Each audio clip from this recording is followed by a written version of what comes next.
Beastmaster's played, it's you push out your lane as quick as possible, you get Soul Ring, you get Bottle, you retreat to the jungle. And I think there's two ways to deal with him. Either you have a mid hero that pressures the tower and Beastmaster leaves the lane, therefore suddenly you're having kind of map pressure occur because of Beastmaster being in the team. Or second to that, in the team fights, you just want to get on top of him and then force him to buy BKB so he can't, abuse Kaya plus Sange or any of these kind of more damage dealing items that enable the Ags to do even more. Gosh, I just realized because I picked up a Rubik, we're just going to have axes flying everywhere this game. That happened in one of the other games, but unfortunately, I don't think the Rubik was able to be the better Beastmaster, if I recall correctly. No, yeah, that is true. So in Western Europe, we have tried running mid Rubik against Beastmaster before, and it failed quite heavily, just because you really need to find kills in your game and you need to match up Beastmaster's farm. Like, you don't go to the jungle and farm as quick as Beastmaster does, right? So it is very much a matchup where you need a little bit of help, but when you come online, then you can become the better Beastmaster. We've seen it in NA, we've seen it in SEA, that these Rubiks are dominating the games. They might not always win, but they're having this big performance. So potentially this could be some mid Rubik scenario, once again, like you just mentioned, but yeah, we'll see how Hippomaniacs want to approach the Beastmaster. I feel like there's something wrong with a hero when we've just spent that much time talking about how do you deal with it? How do you adjust to it? It just ticks too many boxes. And that's why I would like to see like a 7.29C come out. Just because I think when you look at drafting, there's no other hero right now other than Beastmaster that goes, oh, wow, we have to pick that. Maybe because, of course, it's early days and no one's really discovered the meta, but I think if you remove Beastmaster from that first pick, first ban material, the drafting is so refreshing because it's always the team's kind of new take on the game. And I think Beastmaster, he's a little bit better than everyone else right now, and that's why we are seeing him so highly contested in all regions, pretty much. What can the bans tell us? So far, for example, Vikingg, they don't ban out any of those catch heroes. They ban out Dazzle, Enchantress, and Undying. They don't care if there's a Storm Spirit coming out for Hippomaniacs. I don't mind these bans from Vikingg just because of this Earth Spirit pick. The idea of Beastmaster, like I said, he goes to jungle, Earth Spirit, he likes to apply pressure. All these 5 positions are strong laners that completely mitigate the offlane presence because there's no hero that Kezu can kind of play that plays well with the Earth Spirit and have a good time. Unless he's playing maybe like a Venomancer for sure, but you don't really want to pick that into like Centaur and these type of heroes. And most of Kezu's hero pool right now, it is the melee guys, so you're kind of putting yourself in a weak lane. And that's why these strong 5 positions, they would secure a lane for Hippomaniacs. And Vikingg, they want to have strong lanes. Ooh, okay. All right. They saw the win rate, they figured let's... oh, kitty cat. Again. But Abaddon, had a 100% win rate. So, it's maybe Hippomaniacs have caught wise to this trend, and they figure, how do we lose with Abaddon? Yeah, it's literally impossible. The stats do say that he should win. Yeah. That being said, those were the stats only for upper division. If you were to include lower division, Hippomaniacs actually already lost once with an Abaddon. The key thing here, though, it is the fact that they are finding a way to deal with Beastmaster, right? So Beastmaster is a hero that sits at long distance, non-stop throwing actives. Guess what? You dispel that. Now it doesn't matter. He's not going to have, 4, 8, 12 stacks built up because Abaddon just comes in and shields it before the damage comes in. So I don't mind that from Hippomaniacs as another counter to Beastmaster. And we see the disruptor. We said that it was it's only in the lower, right? Have we seen the disruptor? Wasn't in the upper, correct? Yeah, so upper division, I don't think it's been played yet. Yeah, because I think it was actually recently. I think we just saw the disruptor, I believe, coming out. I think the Hippomaniacs actually had it. Yeah, disruptor. Why is it good here? Well, Hippomaniacs are playing around movement with their heroes right now. Centaur with a Stampede. You run away, you're going to get glimpsed back, and these heroes don't like playing into Static Storm. There are some heroes that can itemize and deal with it pretty well, but the likes of an Abaddon, if you chuck down the Static Storm in its position well, then you're not going to be able to save that guy. So, yeah, Vikingg, they are going for a lane secure. Okay, you go for Gyrocopter as well. Yeah, Hippomaniacs, the way that they've played most of their games so far has been, strong enough laning phase into then big clumping and trying to just run down lanes. They've often had it drafted around like Necroforce or a Huskar. They had an Abaddon one game, but yeah, the essence of Hippomaniacs is just kind of collapse the map as quick as possible and try and get things done. Of course, against better teams, they split the map up, they keep the game going, they have a win condition, and they can deal with this, but you can respect the idea of Hippomaniacs for sure. I just haven't seen very many gyrocopters that seem to be... It's in this region anyways. I feel like it's a bit underwhelming, but the Razor too has been cropping up a little bit more recently as well. it'll be interesting to see where they put the Razor, because they for sure could have a mid Razor that they've done before, and they didn't lose that game. It was in a different tournament, Positive Fire Games. But yeah, they've also can play it into the offlane.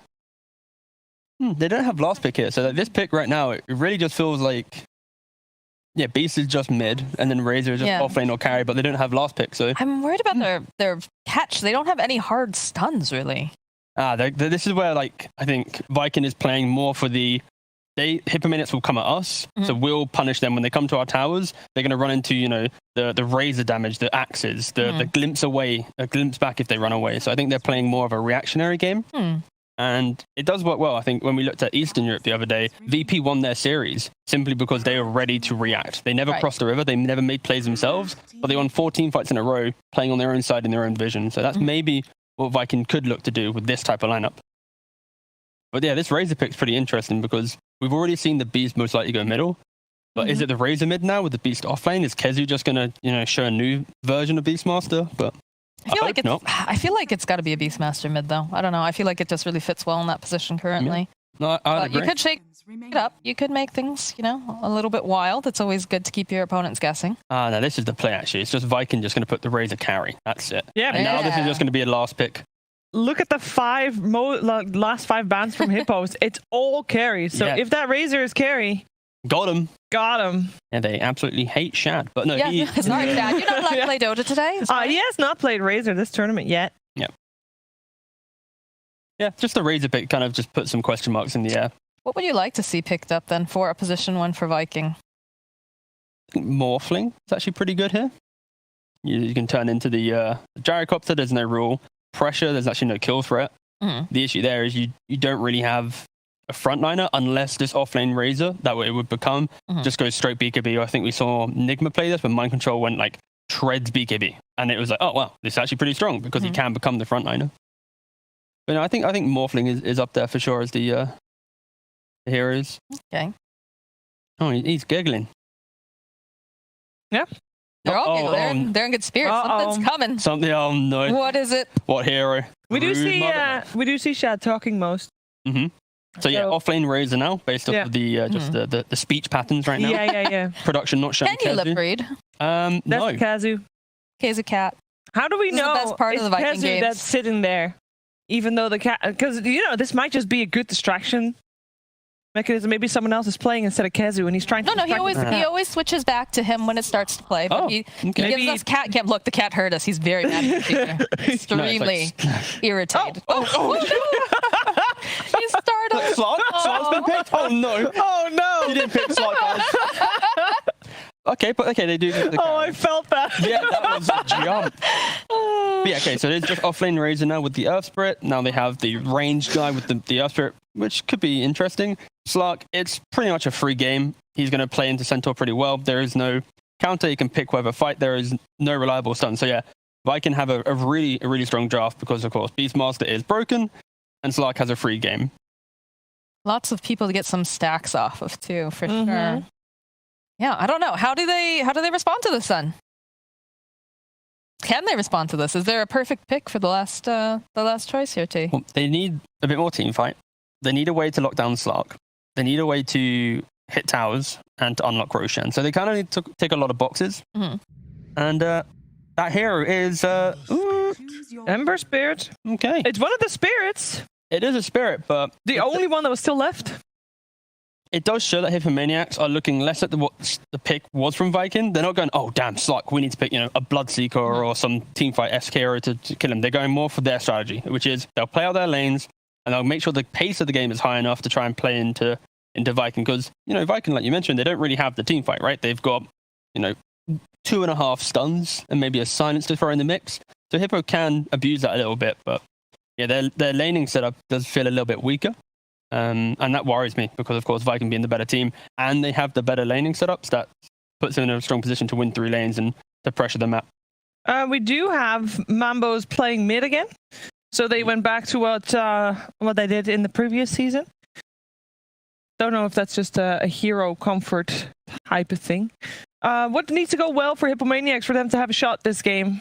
I think they need to make stacks for the Gyro to be able to get him to be a happy state, because a Gyro can run over a Slark in the first 20 minutes of the game. Yeah. And I think contesting the Beastmaster stacks, don't let him just free farm the entire time, is critical. Ember does that really well. And then finally, stopping Beastmaster from getting that first Roshan. If you just bring all your heroes there, don't allow him just axe it down with Ags, then it gives them an Aegis win condition to play off of. But yeah, it's pretty much hit those 3 beats, win lanes, stop Beastmaster jungling, stop that first Aegis, then they might be in a good spot. But scaling, of course, goes to Vikingg. Anything to add to that, Moxie? Not really. It just looks like a really solid draft coming out from the side of Vikingg. It's kind of what we expected at this point, coming from them, again, being the top seed here. So it's going to be one heck of a fight. But, you know, Hippos, they got spirit. Yeah. They have an Ember spirit. They do. They do. Knows? Who knows? Encouraging word. Who knows? Let's find out what's going to happen in this first game of this best of 3. We're heading over to a fogged. Thank you very much, Shiva. Yes, let's find out indeed. See what sort of a shot Hippos can pull out here against Vikingg. GG. Fog, looking at the drafts. What's up? Is it pretty even on the picks, or do you think that's sort of also working against Hippos here? I mean, they do have a good draft, but like it can't synergize well. But I do like the counters that Vikingg has versus them. You know, this Razor versus the Gyro could be pretty tough for them to break the link. Rubik might be able to assist with that. I like the Abaddon pick versus this like Beastmaster and Earth Spirit and all that, because he can actually remove some of these silence, remove those Axis stacks quite nicely. So we'll see how it ends up going. The Ember last pick for me, I don't know. This one feels kind of weird. I feel like it's going to be a pretty tough game for him. It's a hard Ember game, isn't it? Yeah. And there's a pounce. There's a lot of little things that trip him up, I'll be honest with you. Oh, I mean, yeah, every hero other than Kez's Razor has some sort of a catch, right? You know, you're playing into lots of things you've got to be very careful about. So, yeah, it's not going to be an easy game for Manboss, but obviously a game that Manboss said, you know, he said, I've got this, pick me Ember, it's going to be great. So we'll see what he can do against it. It's just, yeah, but it doesn't seem easy. No. And I don't know, I haven't seen this lane. I haven't seen the Beastmaster versus Ember, but sure, it sounds pretty good for Beastmaster. Sounds just fine. Sure, like the levels will come out for the Ember, and you won't be, can't break the Flame Guard unless you get Axe stacks, but who cares, right? You're gonna have this incredible base damage because your Axe damage, your Axe stacks, so you'll be able to get last hits always. So it looks good. I like this dual lane. This is one of my favorites. This one, it's been tried and tested so many times though. The Rubik Centaur. So for Hippomaniacs, that's the lane that I'm gonna watch because they can get kills, even versus something like Slark. Slark has to be a little cautious just from the constant right clicks and harassment that come. No, true, yeah. They're definitely going to be able to put some pressure onto that safe lane of Vikingg.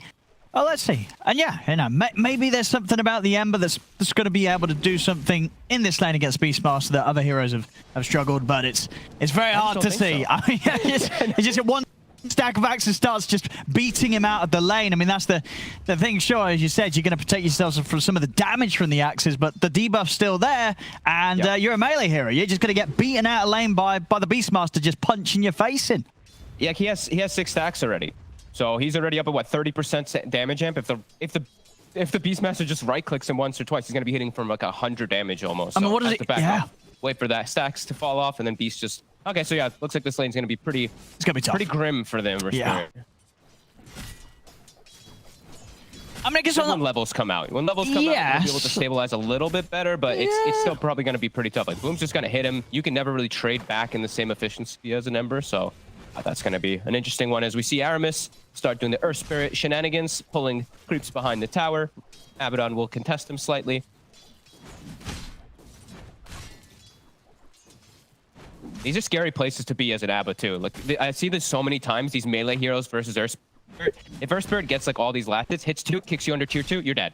So Senny has to be a little cautious, but we watch the range creep. I feel like it does this every time lately. Walks into the tower.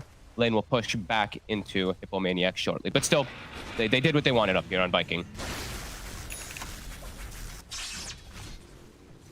Kazu.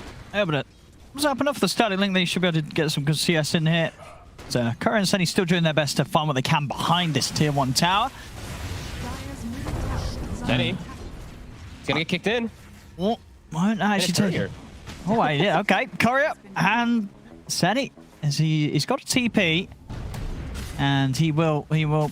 Yeah, he'll make him back to the tower in time. Meanwhile, on the bottom lane, Shad's taking quite a beat down here from Tipek and Muff. Shad bouncing back in there. So Tipek was still waiting. All right, so Hippomaniacs still get a courier here. Okay. Trade back. It looks like both of those safe lanes are having some problems. Slark, at least 9 last hits. Oh, mid. Gyro's actually only got 5. This gank from Aramis comes in with the kickback onto Manboss. As Manboss will try and turn. It's going to be Vikingg getting the first blood there. Nice move from Aramis. It begins. The first blood on the Beastmaster. Get the stacks prepared. He's already crushing the mid lane. Uh-oh. It's going to be tough. It's going to be tough. It's gonna be what are sort of the upsides at the moment for Hippos? I mean, top lane, Kezu's not free farming on this Razor. But then again, I guess the same to be said for Curry up there. You know, Curry, the carry, Jara, also struggling to find much from the lane. I see this move again around mid. Perfect move, perfect time from Aramis to get involved in the action. And that's all they need. Just a little bit of control on the Ember. So Boom can get the opportunity to just get those axe stacks up and beat them down.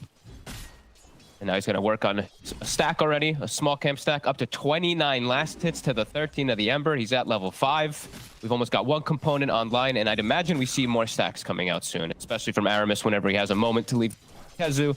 Get those at the ready for your Beastmaster. So yeah, pressure will probably be on Hippomaniacs to look to contest those stacks when they do start coming out. At least they do have some pretty decent ones with the Centaur, with the Ember, and with the Gyro. If they run in together, they can look for stuff. But Gyro might not want to be there. He might just be playing catch-up game for quite a lot of that early game. Aramis checking runes again. And he's just making Manboss's life miserable. Boom gets the water rune bottom. Aramis leaves the other one top. So Boom can go secure it as well. And it's going to be hard for Manboss to really make... Like, when he hits 6, like, who's he trying to hunt down? Like, can you do much against sort of the side lane cores, this Razor and Slark? The Razor you can run at. The Slark might be a little bit more complicated. Just with the disruptors there and, you know, TPs can come in. Boom's already level 6. Like, they're going to hit this tower, and Manboss might just die to a roar. He actually stepped up. Coming in with TPs. Manboss, he's actually going to be fine here. Senny, on the other hand, he's coming to die. Oh, I say that. He's got the shield out. Doesn't matter. Another set of axes. Boom gets the kill. Aramis will lose his courier underneath the tower. But he has his urn already delivered, so he's got the charges from that 1 kill. But Manboss will at least survive because of that rotation. So nice play, nice sacrifice by Senny. Does mean that Curry's alone top for a moment. Actually, for quite a long time because that TP was used. So now Kezu's going to start really bullying Curry up here. 72 damage stolen. Curry cannot last hit at all now for the next few moments.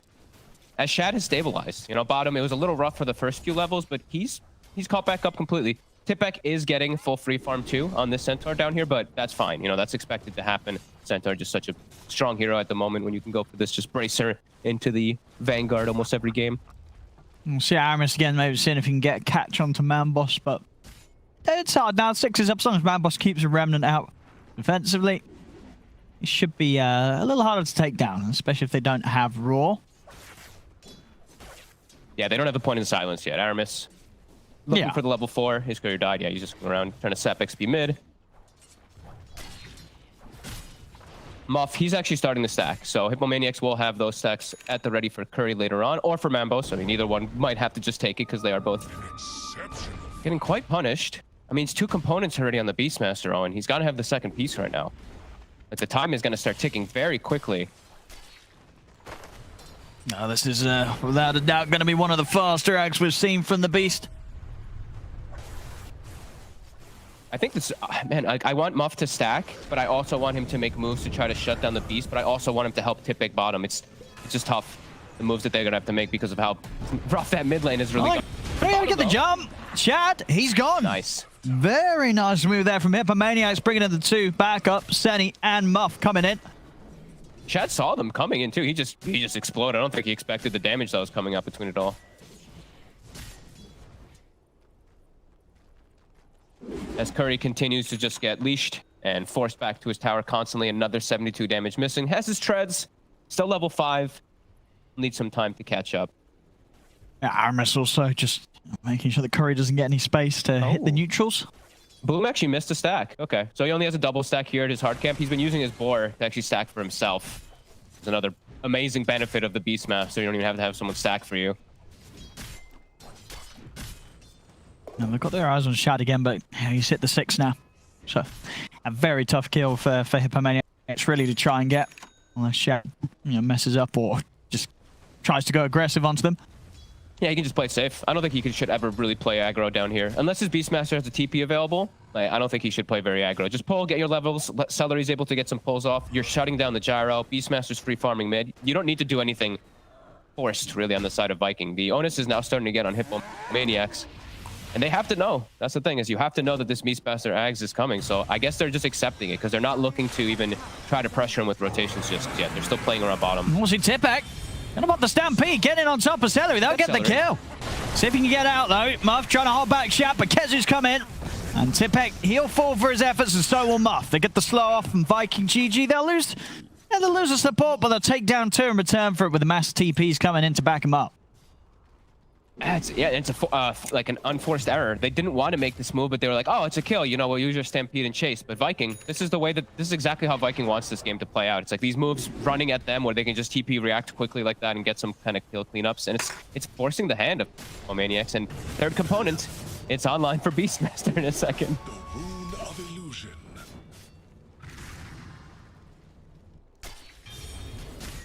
Yeah, they're going to have to be so careful. As you said, they've got great control of Vikings, so the opportunities for Boom to get these multiple rounds of axes out is not going to be too difficult at all in the team fights. Definitely not. What neutral items did they get? They didn't get a Fairy's Trinket, did they? Okay, we didn't see yet, but if they do, you know, those axes even more ridiculous, of course. And we're seeing stacks. Big stacks, Many stacks coming out from Vikingg all over the place. Curry, he's got the one stack that we mentioned earlier on his triangle, but... And he does have one other one at least also in the safe triangle over here that he's going to start farming. But it's only level 1 flak. He's actually maxed the barrage, even though he's playing like the full farming and catch up. I think maybe he regrets that. I think maybe he would have wanted to put more points in flak so that when he backs to jungle, he can just clear a little easier, but not the case. And oh my god, he found the Fairy Trinket. Oh yeah, there you go. And he's got the there you go. Whoa! Is this going to be the fastest, or have we seen faster? This is definitely very fast. We saw like a 10-minute 11 one. It's going to be close. Oh, let's see. I don't remember the exact timing. Come on, let's see. 10 minutes something. He's going to have the gold in an axe throw or 2. Next round of axes will do it. We're just watching him throw axes, right? I'm not watching any other lane right now. Oh, come one more creep. He's got the money, buy it. It's on its way. Okay, Fairy Trinket, max axes, level 10. Let's go. Game has now begun. We can now leave the mid lane and start slaughtering everybody. Because I'm guessing, I don't know how our stats work, if it works when he has the components or when it's put together or when it's actually like on the actual hero. I don't know. Is the timing when it's on the hero? The actual hero. You think it's when it's on the actual hero? So okay, I believe so. So wow, look at that time. 10, 23, 24. Ags, boots, soul ring, bottle. It's gotten babysat. Level 10 also, almost level 11, pre-11 minute mark. Wait, it's that much faster? Did you see that? Oh, okay. Then this patch that was the event. So yeah, but 1 minute and 12 seconds faster than the patch fastest. I didn't realize. Yeah, it was that much quicker. That's a huge new record here in terms of the speed. Yeah, I guess we're not going to be seeing quicker than this. I don't think so. I mean, he's that's insane. CS and he's 2-0. All right, Hippomaniacs. Have fun. Yeah, Boom with the probably the fastest Ags timing you'll see this patch on Beastmaster. I think immediately, Muff, you queue up the Ag Scepter. You're like, all right, well, we got to just play their game. You know, we got to throw the axes back. And there we go. Go for the Roche. Radiant structures are fortified. Yeah, JJ just sent me all the timers. So it was 11:34, 12:08, and 12:18. So smashes the record. I mean, they did see this, Hippos. They did. Well, they know now as well. The wall being taken away, so they're absolutely aware of this going on. They're not doing anything about it. That's an 11-minute, 40-second Roche. Oh boy. Okay, Boom. Boom. So I see Mambos, he takes the Flame Guard Absorption talent. So that's going to help a little versus Axes, I guess. And that's a new record here at this event as well for Roshan kill timing. 11 minutes 39. The previous one was 15:56. So 4 minutes 17 seconds faster than the last record. So breaking all the records here, Boom. And I think bonus points, of course, considering that was a solo Roche as well. You know, probably that other timing was probably not a solo one. That was probably a team effort. My lord. Okay, well, game is online for Vikingg. 3k advantage. Tipek, he does have a Blink Dagger done in a second, so he is still quite strong, but man, fighting into these axes, it's going to be It's gonna be devastating. Like the supports are just gonna die. Oh no, Muff. Look at Run! Run, Muff! Oh my goodness. Dire's middle tower is under attack. And the thing is, he has Aegis. Like that's the silly part. It's like, all right, maybe if he's out of position, we can punish him. But he's got Aegis, so he can just play kind of as aggressive as he wants. Is Tipek? Oh, he's gone in. The move. And he's gone out. He's he's opted against this now. He's running away. Boom's kind of low on mana though. So if they can bring him down the once, Boom. And he's gonna go down once here. Got the cooldown ready for a second time. See if they can focus down Boom. But Boom, he's not getting prioritized here. Still able to lay down the axes. Roars out onto Mambos. Mambos, he's trying to run, but he's been silenced. And very, very low. Curry has been able to take down a few of them. Boom also getting very low, but another set of axes is out onto Muff. Mambos is getting a big cleanup here, though. Triple kill overall for Mambos. Does get Boom at the end of it. I mean, all things said and done, that's quite a hefty XP boost you got to imagine for the Ember Spirit. Yeah, you see that 2.5k XP from that fight. 900 gold. I mean, more damage than the Beastmaster. Yeah, that's pretty big. They just gave away a lot to the Ember. That was actually, so the Flame Guard absorption actually came into play. Yeah. He absorbed so many axes because he went for this talent, and you have to watch Tenny. He survived during all of this fight. I don't even know how many shields he ended up casting, like 5, 6 shields just to move some axe stacks. It was clutch. That was actually a really well executed fight from Hippomaniacs. Because Boom started that fight at what, 80 mana? So then when he respawned, it was a little awkward for him. All right, maybe that's why they picked the last pick him. I mean, that's such a huge boost that Mambos gets from that play. Let's see what he does with it. See if he can build up to be the threat that they need to tackle Vikingg here. It was an impressive battle. Into the Aegis, into the Ags, with the blink from the Centaur. Tipek getting a pretty good initiation that now has them in a, they're still in a really tough spot, but at least they have these double Maelstroms finished up, so their damage is high in the fights if they're able to actually keep the Ember and the Gyro alive as long as possible. I mean, yeah. And, if Rubik can get the Ags, like Rubik, once he has the Ags, it is better. He's just better than the Beastmaster, right? You are a better Beastmaster. So if Mambos can have a good game, if Curry can find the farm, maybe they can work, maybe they can do it here, this game, Hippos. Maybe they have got the tools required to shake up what was obviously quite a frightening looking start from Viking's lineup with how fast Boom was getting his items online. Maybe Hippo's got the draft to stop him. Maybe. They have to get these really good initiations, though. We have to watch Tipek, how much they can do, and how long they can survive. Like, Mambos has to get, like, 9 sleights of fists off in these fights in order to be able to clear out these targets, because it still is tough. He's still very vulnerable to just getting caught. A stun, a silence. Oh, they're in. You can just die. So they can burst Celery. Oh, not quite. Celery's going to be fine, and now he's able to turn. He's actually got them, two of them in the static. On roll forward from Aramis, roar down onto Mambos. Mambos needs help. Are they able to give it to him in time? They're not. Mambos goes down. As Shad takes out the 2 of them, he's now going to turn over towards City. Glimpse brings back Muff. Oh, God. As Hippomaniacs, they're dropping one by one here. Triple kill for Shad. 4 dead. And we saw maybe just a bit of a glimpse of hope for Hippos in that previous fight. But this fight, they just get hit hard by reality here. And they go into the enemy high ground. Oh, and Curry. Actually, like on their side, and now Curry too. Shad, he's got the defusal. That's going to be a team wipe. Oh, and he doesn't want to dive. He doesn't want to dive. He hasn't got the shadow dance. He does. They've got the wraparound. Curry, he needs help. They're bringing over a TP from Seni.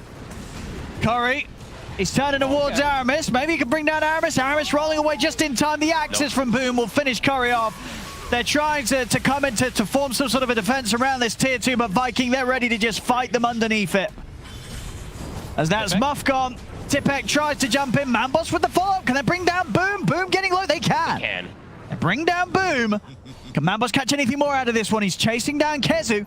Another remnant in. He's closed the gap. Chains out. Shad's turning, though. Starts to force back Mambos, but they're over the jump. Tipek, he's in on top of Kezu. Kezu will fall. Another kill for Mambos. Shad trying to take down Tipek. Seni healing him up with a mist coil. It doesn't matter, though. Shad will still finish off the kill.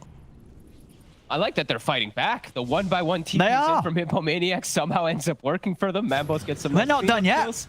They're going to see if they can catch another here. Mambos. He's got the chains onto Celery. Celery, he's going to fall as well. Another one here for Mambos. Shad. He should be just fine here, but they're gonna annoy him. He's not got Shadow Dance. He has got a pounce, though. And Manboss a little low on the mana, so no tools to continue chasing.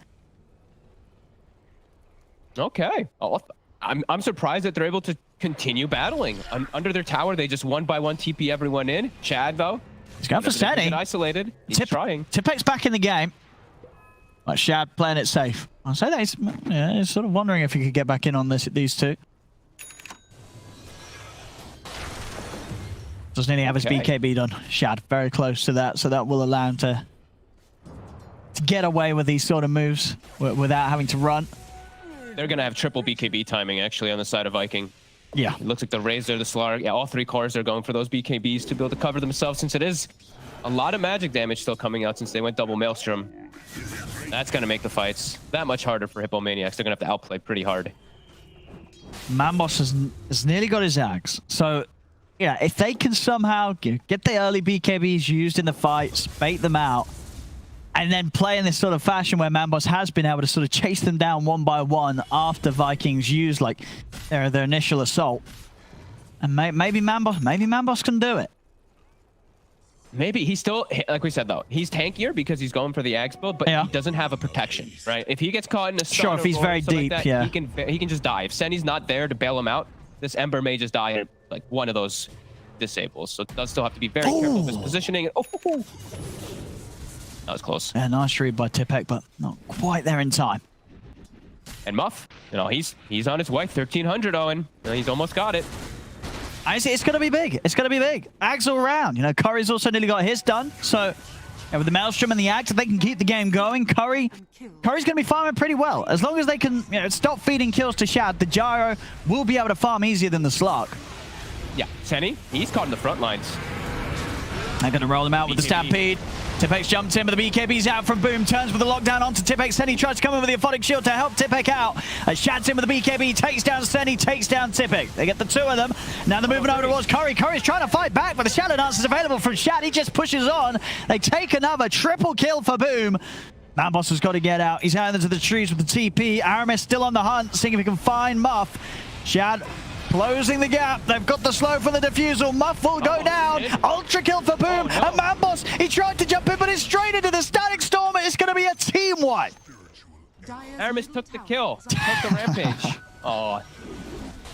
When you're ahead and you're playing with heroes like these heroes that are just so good about just the constant chase forward and getting the next kill, Slark to give the vision, Beastmaster to give the vision, and then Disruptor and Earth Spirit. Yeah. When you get these starts of fights where Seni gets gone on first, all the way on the left side, they can consecutively chase the heroes that are just trying to escape. So Curry, he wants to run away from the fight. He gets glimpsed back in the middle of everything, and then they continue to just chase forward. Hippomaniacs, now they get hit really hard.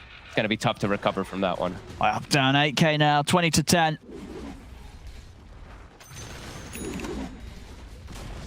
One of those tipping Seni because he glimpses him all the time. Shad's hiding. And Tipek, he's going to get found here. Shad's in. It's hard. He's got this DD rune. Shad punching hard and fast. They're trying to hold him back.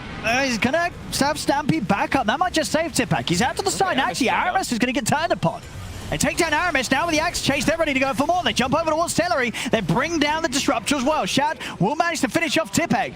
With the BKB starting to wear off, he's got to back away. As Hippomaniacs, they'll find two and they'll only lose the one for it. Decent comeback. Who got the kills? Did Muff get one? Oh, Muff didn't get one. Okay, so he's 450. They've got to get him this Axe. They got to get it to him. It's so important. Give him this mid wave. Yeah. Good job. Let him farm it. Oh, we'll see this earlier fight. Boom. They just get on top of them. Look at this. They just surround them completely with their heroes. It's so easy for them to chase forward as soon as they get one or two. And look at this. Look at this. Poor Manboss jumps in right into the Static Storm. And the Rampage still. It's like you can accept it if it was Celery getting the kill because Static Storm's down, but he rolls in and takes it. He has auto attack on. He rolled in and the auto attack. He was the auto attack, got it. Damn it, Aramis. Oh, what do we have here? So we've got the Aghanim Shard on Slark. Not something you get to see all the time.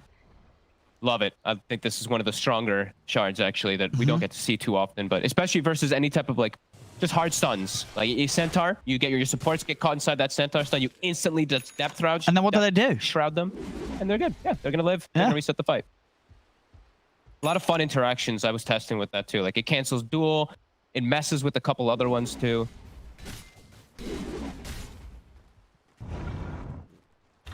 Really good versus Magnus, if you guys say Magnus. Yeah. Yeah, I guess. Oh, hang on. What's going on here? Oh, Tipek, he tries to get in. Will manage to bait out the BKB from Kezu, but Kezu's ready to charge straight into them. Pops the BKB up to the high ground. He goes. On top of Curry, the static link from Kezu totally eliminating the gyro from the fight as Curry goes down. Muff trying to run, but Aramis is in with the chase, gets on top, and then 3 dead. Roar over onto Manboss as Boom sets up for another. Manboss will fall, 4 dead. Steady, he's also going to go down. Shad able to catch him on the way out as it's a full team wipe yet again. Starts very awkward. Hippomaniacs with the Stampede to go. And as soon as that Stampede runs out, they just get fully collapsed on. Muff got Ags. He stole axes. Aramis followed him. He just kept the silence on him fully and just full collapse on Rubik. No axes for you, even though you do have Ags. Vikingg continue to dominate this game now. 15k gold lead, 20k experience lead soon. Dire's top tower is under attack. Yeah, just heads up. Move as well. You know, Kezu realizing as soon as Stampede was used aggressively, he just had the BKB walk in and find the gyro, and his job would be done. Just get in, link up Curry, and suddenly any potential that they have for a team fight just dwindles over the seconds passing. Everyone went for the target they should go, right? Like Kezu gets on Curry, drains him. Aramis gets on the Rubik, who has the axes. Shad's just stealing stats from the Abaddon, the Ember, and the Centaur. It's great stuff coming up from Vikingg. Dire's bottom tower is under attack. Dire's bottom tower has fallen. Hippomaniacs. I'm trying to get out. Now just getting boxed in on. Oh, Boom. Boom's just walking around from the back. He's popping the BKB, roaring onto Curry. Curry's gone. Boom already looking for the next target, getting the axes laid down onto Muff. Shad turning towards Senny. He's going to start building up these stacks. Getting them up nicely here as he takes down Senny, and he's ready to start diving in towards the base. The glimpse back onto Muff. Manboss trying to get in and get out. Will manage to take down Celery with the damage there of the remnants. And the buyback come out as well from Senny as Hippos will try their best to defend the high ground. Your place is here. Chad should be fine. Has Aegis. Can we get some damage numbers by any chance? I kind of want to look at them. I don't know if they're working right now, but okay, yeah, that looks appropriate. It's not as ridiculous as some of the other games we have seen, but pretty damn high. Mambos' damage is impressive though. Now Mambos, yeah, he's putting the work in here. Tipek, oof. Gotta be careful how close you get to these two. As now onto the objectives, Vikingg.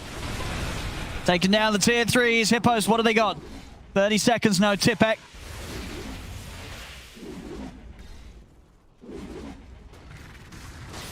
See if they can do enough with the axe spamming. They can hold the high ground. If Muff... What neutral item? Muff, he's only got a faded, bro. So I was checking his rest of his. He's got Essence Ring. He doesn't have no fairies trinkets, so he's not blessed. No, they're going to need either... Well, yeah, it's, the opportunity to pass for that one, but the headband would be nice. It's probably sort of the next best one if you want to be sitting on the high ground spamming out axes from a distance. And that extra cast range. Ceremonial robe. He might be too far for ceremonial robe actually. Yeah, it's quite a big radius ceremonial robe, but you're right. Once he has like ether lens and stuff, he's going to be chucking these axes very far. Yeah, his cast range is already like. Yeah. It doesn't matter. It's really far. There we go with the chase down. Curry getting pretty much completely linked here. They do manage to burst through the Shad's lock the once. I don't know if they're doing it again though, as they're back underneath the tier 4s and they've got no Curry now.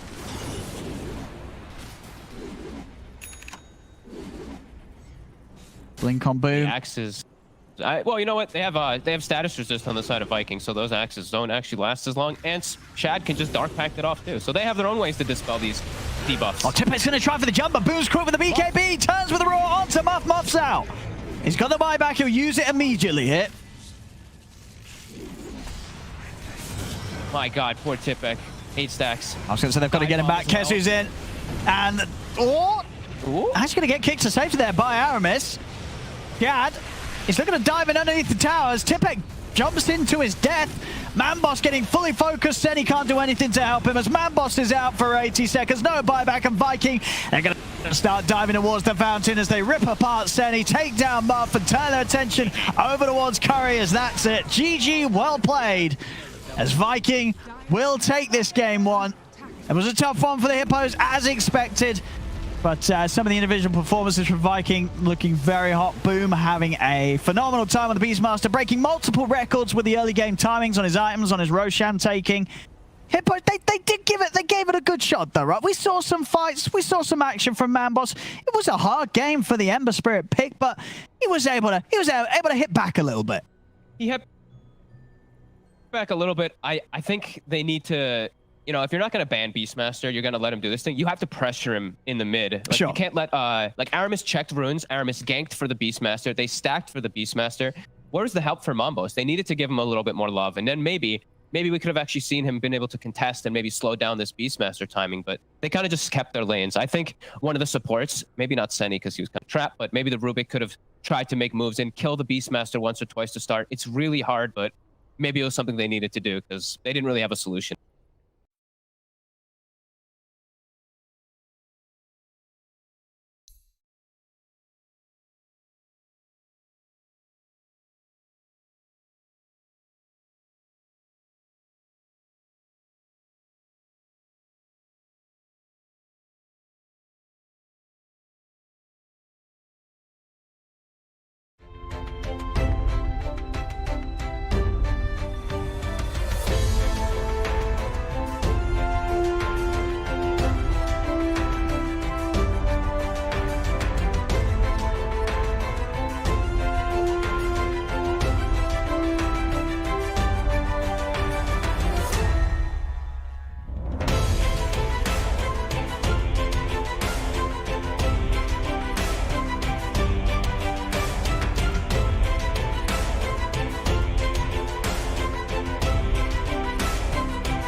Stop, stop, stop, stop, stop, stop. Stop, stop, stop, stop, stop. Stop, stop, stop, stop, stop, stop. Stop, stop, stop, stop, stop, stop, stop, stop. Stop, stop, stop, stop, stop.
10 seconds remaining.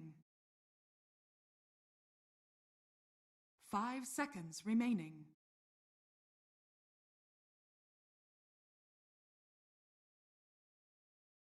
Welcome back, Lower Division DreamLeague Season 15, powered by Intel. Vikingg GG taking on Hippomaniacs. We got the top seed versus the lowest seed. That's right, Hippomaniacs. They really need to find it in them to get a win out. Maybe this is not the series, but they're going to give it their best anyway. Vikingg is 1 game up, and we're going to find out what they have coming for game 2. Because I believe we're in the draft. I'm here with Moxie. I'm here with T-Gov. And yes, Kezu's cat was the MVP. But mostly it was the fact that Hippomaniacs let through the Beastmaster. Luckily for them this time, yeah, they banned it out and they go for the Snapfire. The funny thing here actually is simply... they have first pick. There we go. Their first pick, and they're like, whoa, we don't want to do it. I think we saw this the last time this happened was Hellbear Smashers v Secret, where in game 3, Smashers were first pick and picked it themselves. They didn't look too comfortable on the Beastmaster, so they felt like they were forced into it. So Hippomaniacs, they at least have the understanding of, even though it's broken, we haven't practiced it, so let's not play it. Or Hippomaniacs are the good guys, and they realize the Beastmaster is just too broken. It shouldn't be allowed in the games, and they figure, you know what? We're just not going to play him. And doesn't no one win else you is gonna games. play him. Doesn't win you games. It doesn't win you games, but you know. Yeah. Did you know that? It's a sense of honesty. morals, That's true. That's it. You know, strong morals. Yeah. This is too broken to be allowed in the game, guys. We can't allow you to play it, and we're not going to play it either. And that's why they are here in season 2, because they had morals not to cheat or match fix or to lie. There you go. There's the storyline. Let's go, Hippos. But yeah, 216 casts of wild axes from Boom in the previous game. Yeah. That's a lot of axes. Some high-skilled Dota play there. Okay, so we got an opening of Snapfire Lifestealer versus Enchantress Centaur. Which one do we like better? I think Lifestealer does very well against Centaur. The fact that he can, well, it's not stealer, right? It's life giver now, technically. Doesn't actually steal life. Well, he can steal life for himself, but give life to his allies. So he's kind of, you know, bit of everything now, if anything. Life. Yeah. He's just life. Yeah. Not looking too healthy for a lifey boy, but, you know. So going to the point about Lifestealer, he does lane really well against Centaur, because of course, you know, it's all about percentage damage with his right click. But I like the idea of strong ranged 4s to enable the Centaur to play that lane. Like if you have a leaner, or even if this Enchantress is playing into that 4 role, or at least in the off lane, it can be really strong. Normally with Vikingg, this Enchantress is position 5 for Celery, but we've seen with Liquid Tiger playing the Enchantress, you know, it goes for Solar Crest, goes for Hood, sometimes Crimson if he needs to buy against certain heroes, but yet so tanky, so quick. And I'd love to see this Enchantress play into Lifestealer just to apply some pressure. Or they pick up another ranged hero to enable the Centaur. It's kind of interesting because, like, earlier on, the infographic that we got was that the position 4s tend to be extremely, like, tanky. In fact, even, like, looking at Snapfire is, like, the one ranged position 4 that would creep up into the drafts that does satisfy those requirements. So, kind of interesting that we do see the Enchantress, who can be tanky, depending on how it's built, and the fact that she's got the untouchable. But yeah, right now, Hippo's bans, that's like, okay. We've got a Snapfire support and a Lifestealer carry. This basically means you don't have strong stun, and your carry can't really join any fights until like Armlet +1 normally. And this is where like a Storm's really strong here, because again, the lack of lockdown, the lack of map pressure, and the greedier heroes really come into play for Vikingg. And I think that's maybe where you're scared, and that's why maybe I don't like Hippo's opening too much, is because the lack of lockdown plus the lack of a carry presence does put you in a position of, oh wait, we have to win the fight. Because if we don't win the fight, then we don't really get to kind of play this early mid-game portion. They really like the Razor Yeah. Vikingg. That seems to be creeping up more and more recently. Yeah, the difference here is they've already picked Centaur for Kezu. So this for sure will be a mid or some carry scenario. But why is it good? Well, it's the classic Razor into Lifestealer. Like, the strength of Razor is you can buy 1 or 2 items and you're already in the fight. The time that Lifestealer wants to join the fight with his like Armlet +1, he's completely countered. So now he needs Armlet +1. +1, that's some maths now. That's kind of big. I think that's 2, so +2. And yeah, I think Razor naturally thank you. UK education come into full effect there. But yeah, so it pretty much just offsets Lifestealer's entry to the game, and he actually never feels that good. Seems like they've got some very elegant ways of dealing with what Hippos already have drafted here. Interesting to see what they decide to pick up next. Yep, they're taking their time. They need initiation, right? They need something that's going to be able to. That's not initiation, but that is a. We did see the power of a Winter Wyvern when it gets super, super, super late, and they get a ballista, and they slay Eternal Envy with it. But unlikely. Unlikely, but our games never end say a little never. bit quicker here in Europe. Yeah. Did you just cast or curse them, T? I'm trying everything. Well, I hope Winter Wyvern gets to cast the curse properly this game, because Juggernaut can actually destroy. Who can they curse properly that actually will die? With the Winter's Curse. Like, Centaur's not gonna die.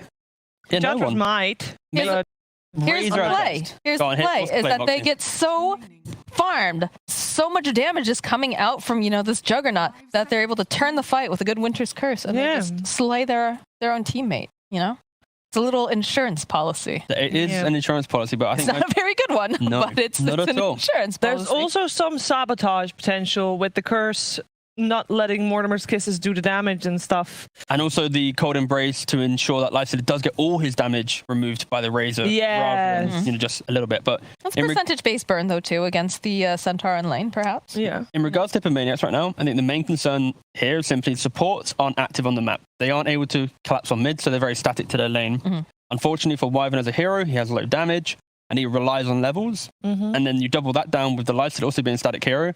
Hippomaniacs have fully subscribed to the idea of we want to play out our lanes, not lose our lanes, and then we'll eventually get to the point of entering the game, 25 minutes in. Vikingg, though, they're seeing this already, and they have the ability to play out a good laning phase. They have good laning counters, but also they can group up and apply map pressure. They're going to be able to have a quick solar crest on this Enchantress. They can go Roshan. They can do a lot more things, and that's kind of the concern for me simply, is Vikingg gets to do stuff in the game. And we were wondering if they had any cheese. Nice. Okay. They do. They're the entree that does have cheese with crackers.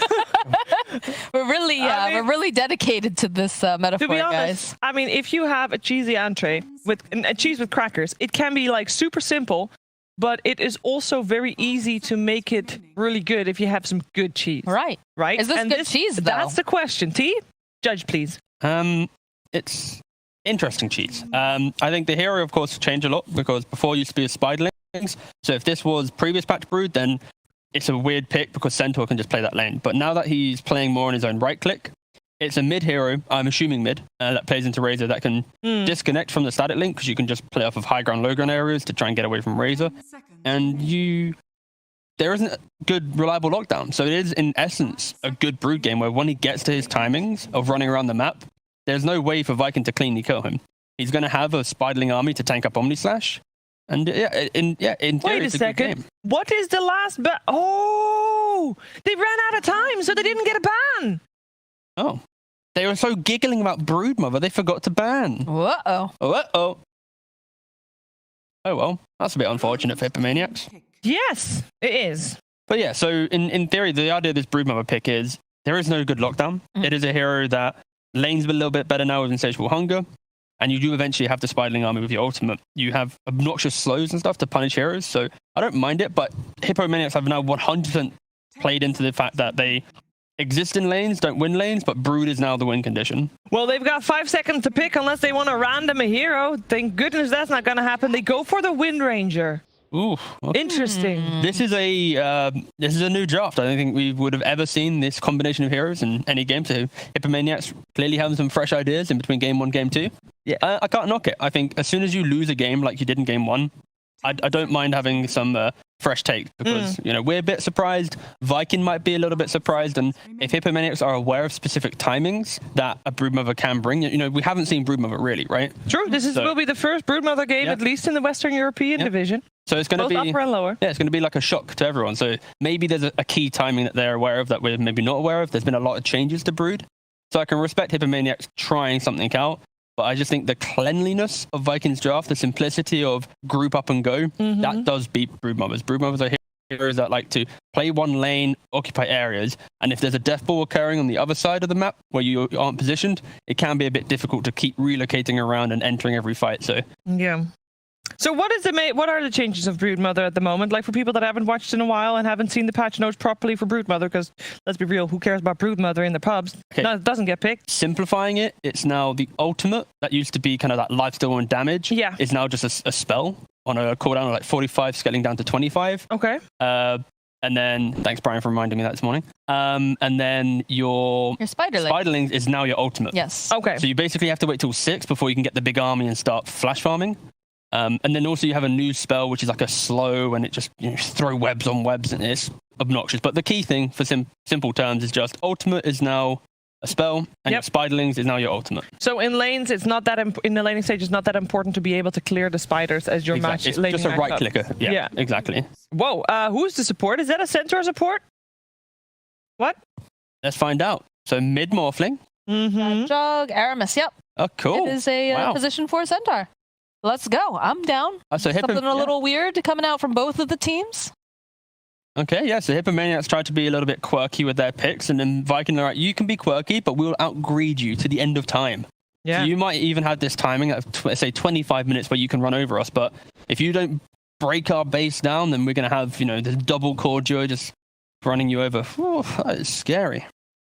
And they're taking some time to, Broodmother's just AFK. Yeah, they're doesn't want to pick it higher. Yeah. They're probably discussing their draft they got a little bit of time here. They need to do for their win conditions, item timings, whatnot, just refreshing themselves on it. Because no one's picked up the enchantress. I have a question, T, from Fogged. Does anyone know if they fixed the brood thing? The brood thing? Does Silken Bola work on the spiders now? I have no idea what that is. So it's like bonus damage. Yeah. I believe it should. I saw an SEA game where the casters were talking about it, so I assume it does work because they were on about the damage and the spiders. Increased damage, yes. Yes. Well, And last like, whoa! saw it wasn't updated. Well, that fixed. I just pulled out some casters. Oh god. Sorry, SEA casters. It's all good. Maybe they didn't check the masts. Who's watched Brood? To be fair, I mean, that's Shiva? fair. None of us know. No. We don't play the spider. I mean, I'm counting on Odie Pixel doing some top tier math during the game. He's checking it. I can clear. Yeah, he's definitely paying attention to what we're saying right now. 100%. Yeah. But all right, guys, this is gonna go to a third game. No. Okay. Well, looks like Hippomaniacs got their work cut out for them. They got a Broodmother, so that's good. I think that's where our eyes are going to be at, right? How does Brood do? It's an offlane Brood as well. I'm down to be proven wrong. Yeah. I would love to be proven wrong. I would love to see the power of, what they've got for their draft. I don't see it. Okay. Yeah. Haters. That's what they all are. Realistic. They don't believe in the Brood Mama. Well, let's see if they can get proven wrong or if Vikingg GG is going to take this one 2-0. We're heading over to a caster duo of Pixel and Fogged. Thank you very much, GVS Game 2, and we're going to get to see some Brood Fogged. I mean, what do you think about this from Hippos? Do you see some sort of magic they could get going with quite a different draft this time? No, I couldn't. I don't know. I really don't know. I don't know if Brood's good. I tested it a couple times. I was playing some games with AUI, and we were trying to figure out like how you itemize and how you even want to skill with the hero, because it feels weird. Because you want 2 points in web, but you also want to be able to get you don't know, like we were discussing, like, do you want to even get hunger in the laning phase, or do you want just go for bola? I think it depends if you're playing versus melee or ranged in a lot of situations. And the question that I had for T was, that Silken Bola, it's supposed to increase attack damage when you're with your spiders by like 5, 6, 7, 8 and stuff like that. I believe people were saying it didn't work. I haven't gotten to test it, so I could be wrong. It could have gotten hot fixed, but that will be something we contribute. And I think like Medallion and Solar Crest and even perhaps the Little Shredder, maybe we could see some magic with just the Spiderlings doing some overwhelming damage on some minus armor targets. But Vikingg clearly has just a much cleaner draft and just an actual win condition with this Morphling. I'm not sure what Brood can do, because I've only seen it like twice. I've seen a Diffusal build and I've seen an Ags build. I don't know, Owen. Oh, we'll see. I mean, where have you been seeing it being played as well? Has it been side lane rather than mid then? I think I saw it like I think I saw it offlane. It was both offlane, times, yeah. I'm thinking. Okay. Because I know JJ was telling me too. Like I remember watching Vici play it, and 11 was playing it, and he did the old build, Diffusal BKB. I think if they get boots, you have to get boots now, and you still have to get your Soul Ring in between, but that was the build. And then I saw an Aghanims build that didn't look so good, but yeah, I haven't seen it that many times. I haven't really seen it that many times in pubs either. Like the Brood spammers are gone. I feel like for now. You know what I mean? I feel like it's one of those heroes that when people do start to realize how to play it again, you know, they relearn it. And like, I think conceptually with the changes, I mean, sure, you're not going to have that straight lane domination where, you know, you're feeding, you know, you're killing off supports, or, you know, when you have like a skill difference, you're just killing the enemy core before you sort of hit the 6. There's definitely got to be some benefits to the changes, right? Like, I mean, we'll see. We'll see what can be done with this game, but. We also didn't. I know panel talks about, but there's Aramis is playing Centaur.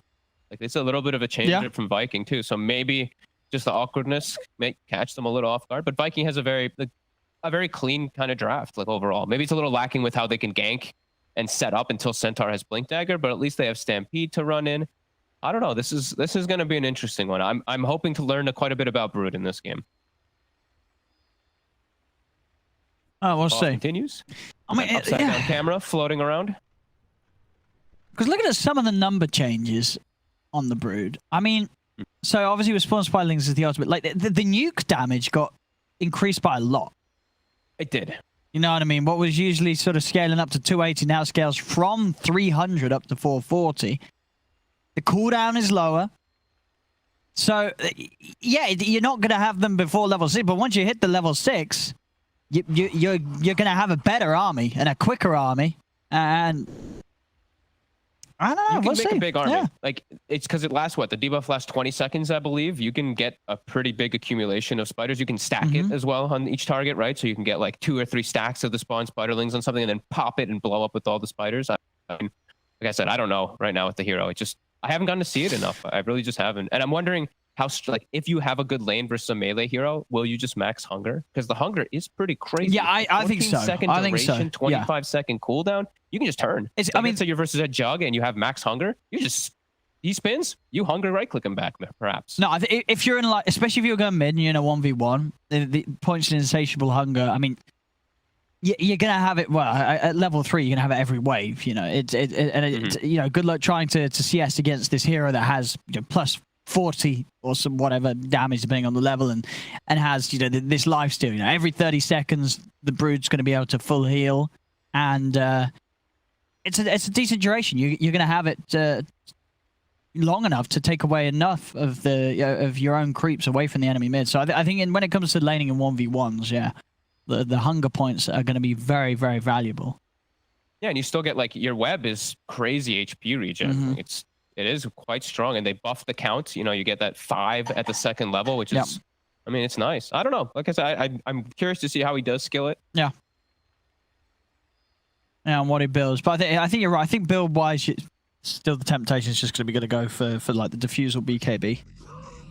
Yeah, because like the Ags, you know, you can see what your potential is. You just like run around, make spiders, make space, farm a lot around the map. But that's just a farming build, it feels like. I don't really know what else it's going to do. Maybe, I'll be interested if it does get diffused. I feel like maybe now with the Ebola and the slow that has, you know, do you need the diffusal? I don't know, honestly. I feel like I probably, with the skill change, I think I'd prefer to see like BKB into the Ags. You know, well, we'll see. Well, we are just waiting, of course, ladies and gentlemen, for the last players to connect. Unfortunately, who are we missing at the moment? I'm just missing Celery. He's back in. As I say that, he's back in. So thank you very much for your patience and waiting with us, ladies and gentlemen. But we should be good to continue with the game now. Celery has reconnected. We've got all the players in the lobby. And we'll see. We'll see how the Spider can do. See how the support Centaur can do. One thing that is going to be true is, you know, when he does get the spiders on, it's not like there's going to be very easy heroes for him to go on, right? No. Even the supports, you know, a support Centaur and a support Enchantress, they've got, you know, both got abilities that make it kind of nasty to focus them when you have, even with all the summons. You know, they're not really going to be able to kill these heroes very easily. No, definitely not. I don't know what I don't know what to expect, but let's see if they have any magic. As Hippomaniacs, it's a very them draft. They went for something that they wanted to play this game. They start off with 3 sentries. Oh, and that's kind of rare to see. They are very cheap now, but 3 of them right off the bat. Just really wanting to make sure that they can block the Enchantress's spawns, making sure that Celery cannot get that big annoying creep early on in the laning phase. Let's see if they find any action here. The rune spawn. Action feels like it's going to be difficult for Hippomaniacs to really make. For sure, yeah, they don't really have... I mean, at level 1 at least, they're not going to have any sort of wham-bam stun or lockdown to start things off. A little bit of slow here and there. It's kind of awkward from both drafts, just having like the very strange kind of stuns. It's the best stun they have is Shackle Shot and a Cookie. The other side, they have a Centaur Stomp, but it's a 4-position Centaur, so it's a lot harder to actually get in there, especially into Lifestealer. I think that's why they switched the Centaur. They swatched it up because they are playing into Lifestealer, so they make the Razor Core. But yeah, let's see. We see the wards being placed. Look at Hippomaniacs, double blocking camps, getting ward on high ground too, preparing for that off lane to shut down the Enchantress in particular.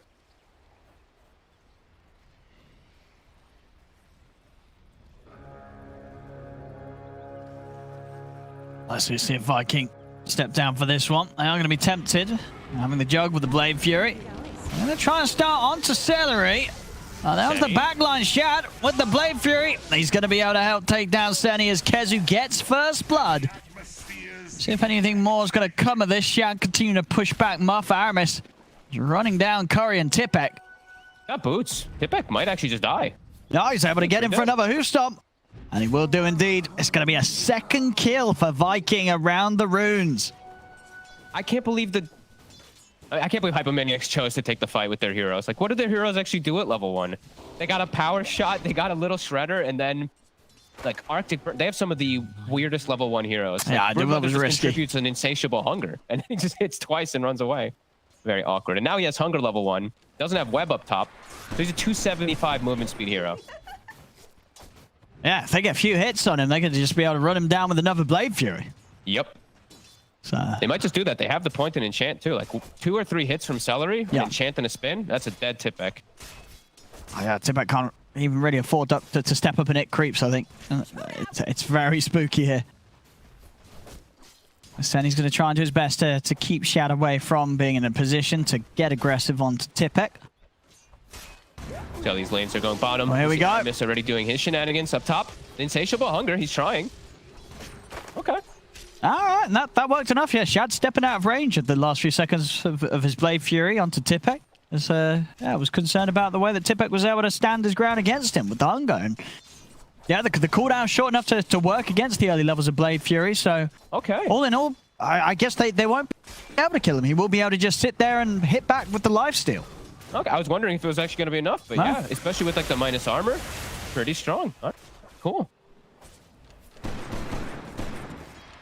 Still getting harassed a lot, but does have the self to reset. Shad also getting pushed back a little bit. He'll have healing ward.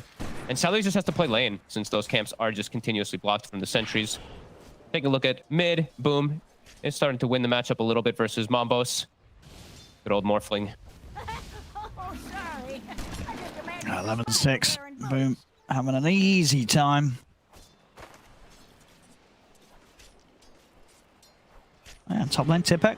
CSing just fine. Keeping up with the jug. Down on the bottom lane. Kezu 7 for free against the 6 for free. So Curry not really feeling the force of the Razor too much quite yet. No, it's once the level 2 link comes out. Level 1 link, still a little, it's only that 15 seconds. So level 2 link, everything starts to change as Kezu does have that. So in 15 seconds, Curry will be very sad because he doesn't have boots.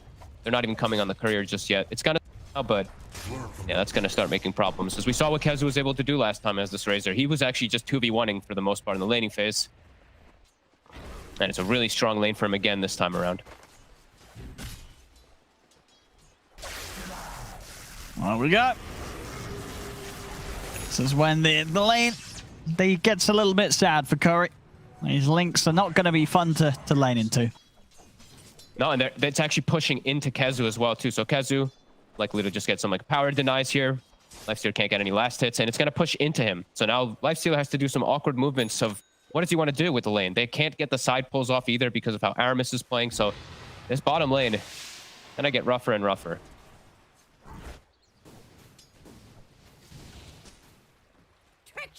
Mambo's actually catching back up, keeping it pretty even in mid. Just getting those spam, nice power shots when Boom is low. And top, look at the damage on the Shad. On Tipek. Might just go, oh jeez, he almost dies. He does indeed. All right. I mean, It's interesting to see. We're definitely seeing that, you know, against a hero like Jug, you know, a hero that normally lanes pretty well against most offlaners and can pressure them. Maybe Brood offlane is a solid answer against it. Top lane, Shad. They've got him. This is some smart stuff from Hippos. I think like this combo. Yeah, Brood alone, but yeah, especially plus the Snapfire. I feel like there's going to be teams looking at that and going, hey, you know what? We're going to run that against a Jug. We see a Jug, we're going to pull this lane out because the lane looks great. It does. Like, honestly, what does the Jug do? Yeah, I'm quite surprised, but I'm also just happy to see a different variety for the Brood, and I love this combo actually. This -8 armor with plus 35 damage. Like Shad, he can't actually go back into. Look at the damage. Shad walks up for like 3 last. You got to get back. That's a little bit more of just a snap fire, of course, but it's pretty ridiculous. That's an excellent lane. He actually puts the second point in hunger. Okay, because he's versus melees, he's just gonna max it out. All right, cool. Let's see. I don't think they can actually go on him at all now. He's just gonna turn and kill Shad if they try to every time. So Shad now, he's gonna have some trouble catching back up. All right. I guess we're gonna see. We might see some rise in Brood.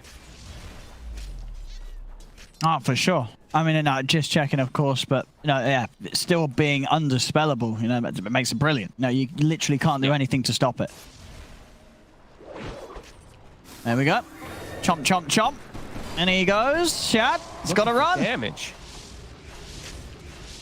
Just forcing him to back off. He's having to use the Blade Fury to just hold them back and put them off from diving him. Meanwhile, over in the mid, Vikingg will manage to get the wraparound onto Manboss.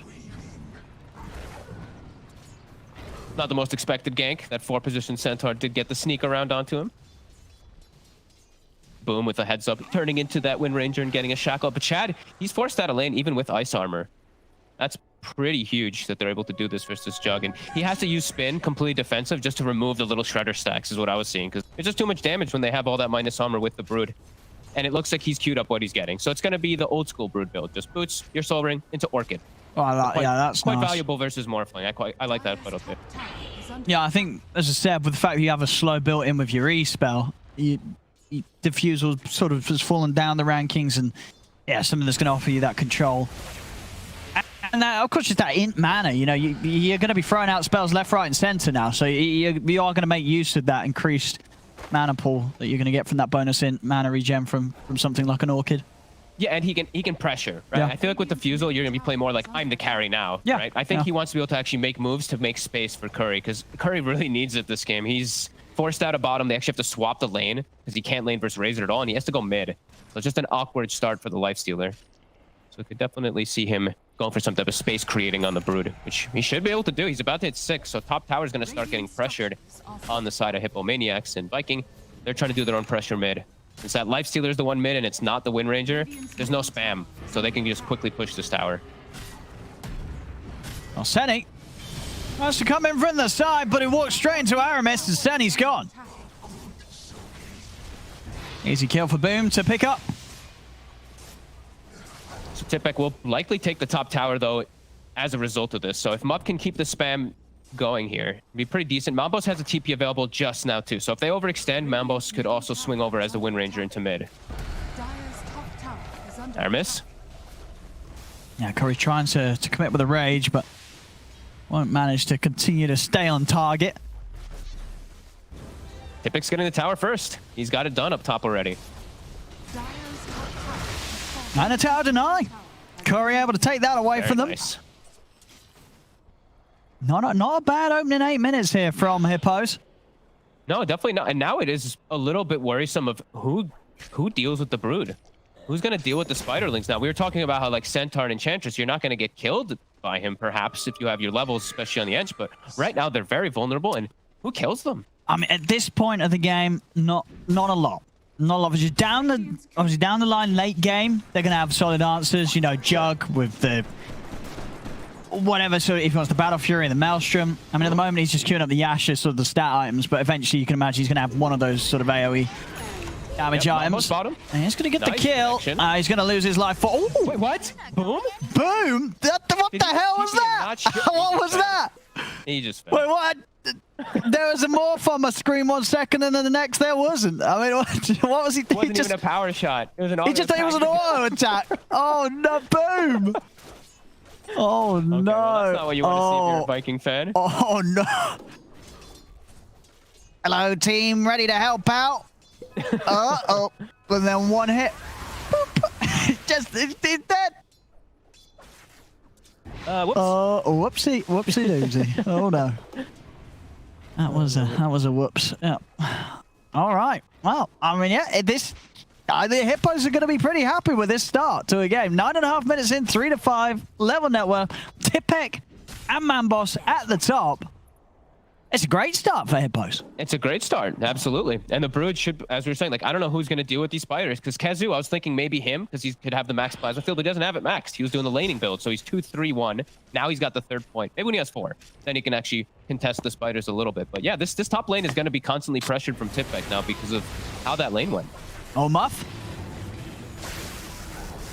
Got the cold embrace. He's got Senny coming in as well. Kezu's a little low. Can Senny do anything about this?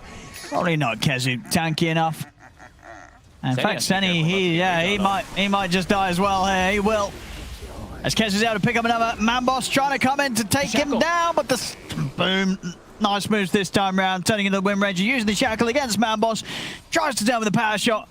Manboss will fall. 3 dead on Hippomaniacs. As this time Vikingg make the move. They won't lose anyone for it in return.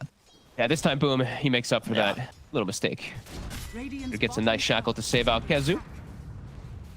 And Aramis, he's getting all the space in the world now on mid. This 4-position Centaur on his way toward his blink still. Some time for it, but he's got the level 6 at least.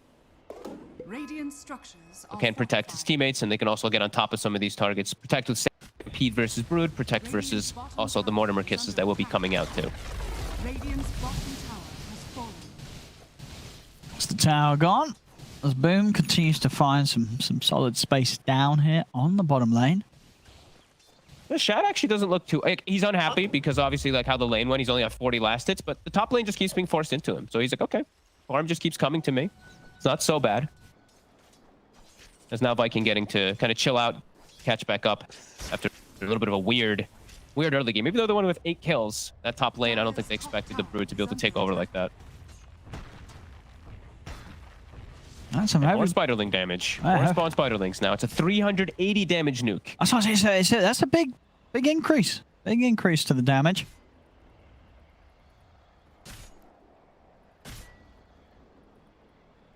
Curry getting breathing room on his way toward his armlet as well.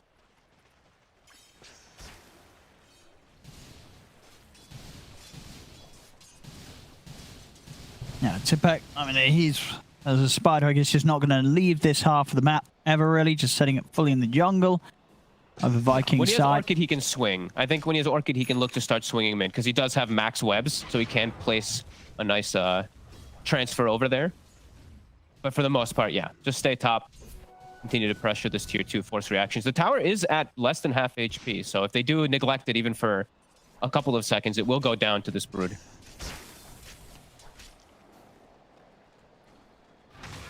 Yeah, they just sort of set Aramis up here for now. Trying to have something to at least slow down that objective taking from Hippos. Yeah, it's just that it's a game where it's, like I said, limited movements available because of the way these heroes are. You know, there's not these like normal stuns or normal setups for these ganks. So now it's just a lot of people farming. You know, Jug, Morphling, and Razor all kind of want their item builds ups, and Kezu, he wants to be that tanky frontline for his Morph and Jug, so he just wants to keep his presence bottom. So gonna be I think this is gonna be a pretty heavy farm game. Is under attack. Just eyes on Tipek to put that big pressure. As I think that is the Orchid done, right? Yeah, Orchid is finished. So now he can start swinging. Now he can start looking to sandwich onto that mid tower, perhaps. Spreading the webs. That's hard. But I mean, Shad, is he going to get caught out by this? I think he's going to know that something's going on over that side of the map over in his jungle, so unlikely to swing over anywhere near that. Got the blink. 13 minutes on Aramis. 4-position Centaur now has an actual tool of initiation, which both teams are really lacking this game.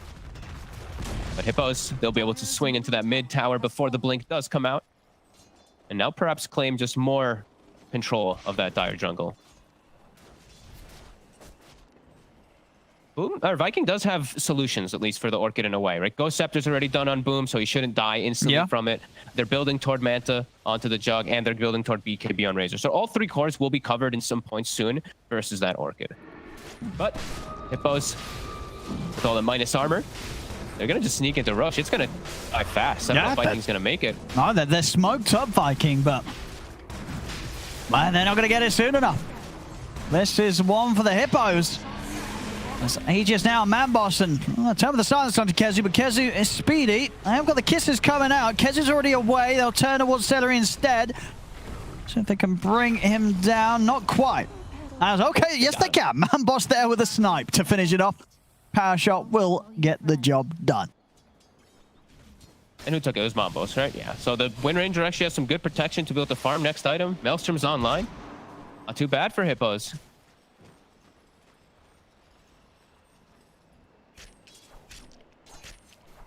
That's about going straight for the Ags next. The thing is that with this sort of passive farming game, is it always going to favor sort of Viking's late game lineup with the Jug and the Morph? Yeah, as long as they're not getting picked off or losing too much on the map. As Aramis, he shows himself top with a quick blink, they're able to get the setup. I think it does, yeah. Like I still don't know the power level of what the Brood can do, so I'm not going to go and say any ultimatum statements. But I do think that the Morphling versus Lifestealer, you're going to be able to just turn into Lifestealer Rage in most of these instances in the game. Even versus Wyvern, turn into the Wyvern, you're really strong. So Morphling overall has a really good game setup, and they do have a triple Agi core to scale with some pretty good matchups versus the Lifestealer. It's just, is this Brood going to be the X Factor? Perhaps. And they've also just got like a 4 Centaur that's had a pretty good start. That's, he's going to sort of become another core if his game doesn't get hit too hard. I see Kezu. He's going to get gone on here by Manboss and try to get him out with the Stampede. Manboss is able to stay on target. They're going to have him. Kezu goes down. A little too confident there, pushing forward as aggressively as he did. Boom has got the E-Blade done now. Won't have a chance to go in, though, off that initiation. Tipek still looking for some type of action, hoping Celery does step up. A lot of spiders built up right now. Yeah, Vikingg just play farm. Like it's farm game unless the Centaur can catch anybody.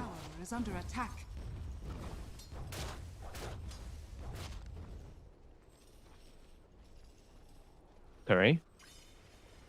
Just have to be careful here.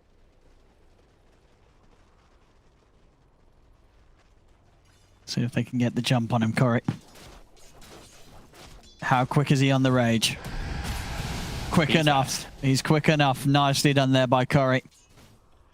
Yeah, he sees nothing on the map, right? They're pressuring mid, pressuring top. The only seen Enchantress, his spidey senses were tingling.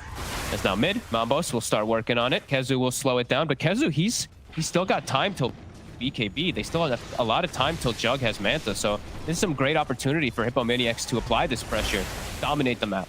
No, they're doing it. Yeah, this whole sort of mid to top is just completely controlled by them.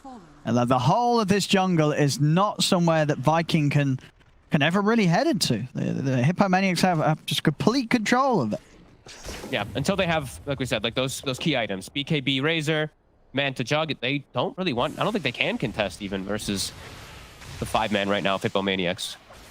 So they're getting, I mean, they're going to have the Ags done on Brood. Senny's going to have Solar Crest done.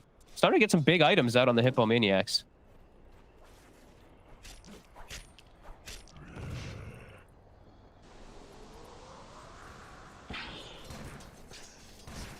That's just one of the biggest farming games. You know, everyone just farming. Celery stacking some camps. He's trying to get his farm as well. Aramis is running around just stealing some bounty runes on the opposite side of the map. It's just time for Vikingg. That's what they need. Well, we got 1 minute left on Aegis for Manboss. He's almost farmed his whole BKB. He's got the Grove Bow picked up recently too for the Wind Ranger. The best pickups you can get. That's a pick with the full Ags for the AC next. And now we'll be able to just cover even more of the map here. See if they're able to sort of set up. Obviously, the triangle of Vikingg has been this point that Vikingg has managed to keep hold of.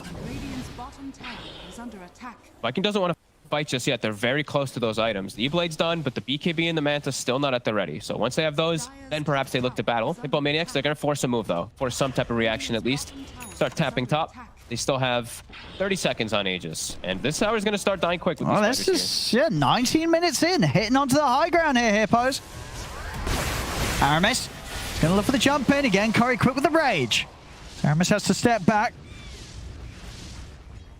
I'm going to keep pushing, though, Hippos. Tier 3.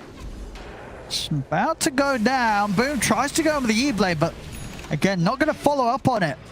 So Manboss is fine. They've got the Manta on the Jug. Do they have the BKB on the Razor yet? They're about to have the BKB on the Razor, too. So now, Hippomaniacs is a good time to back off, reset as they forced everyone from Vikingg back to the base. And it is scary. Now that they have these items online, they're quite a bit stronger versus Hippos.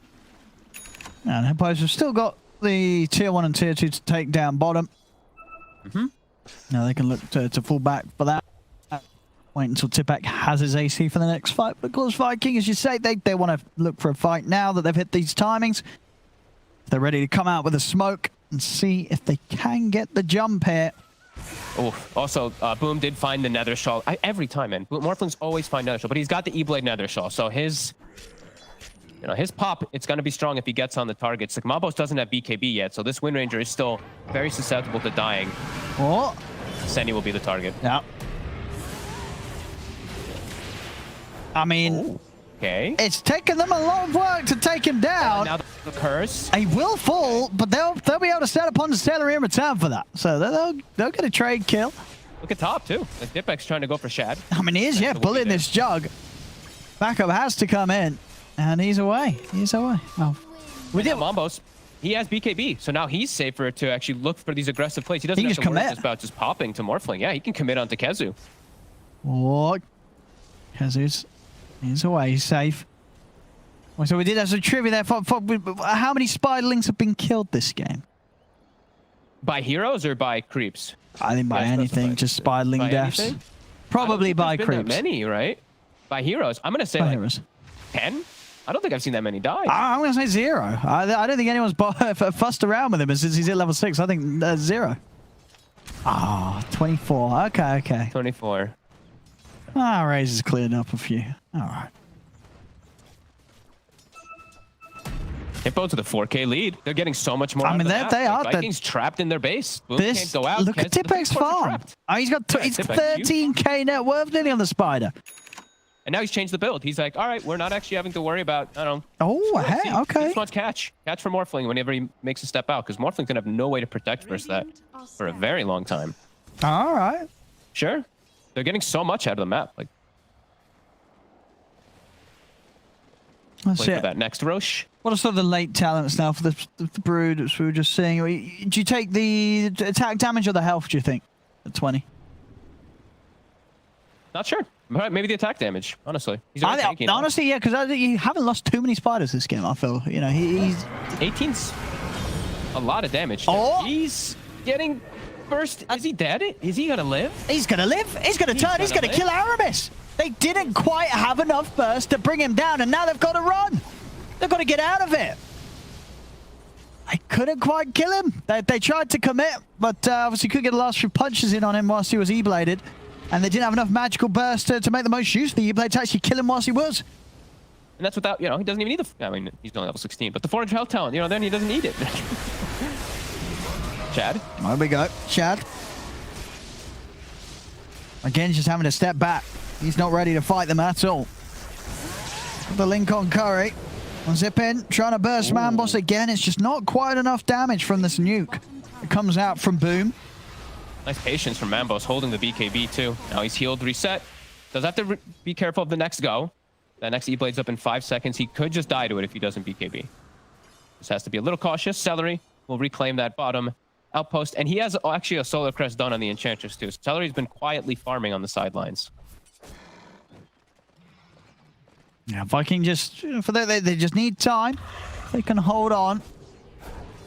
They'll get there eventually. You know, they're sort of going back for the build. You know, Shad after the Manta going back for the Battle Fury because of his importance against the Spiderlings, but obviously with a rough start, couldn't afford to get it first. Had to get something defensive online as soon as he could.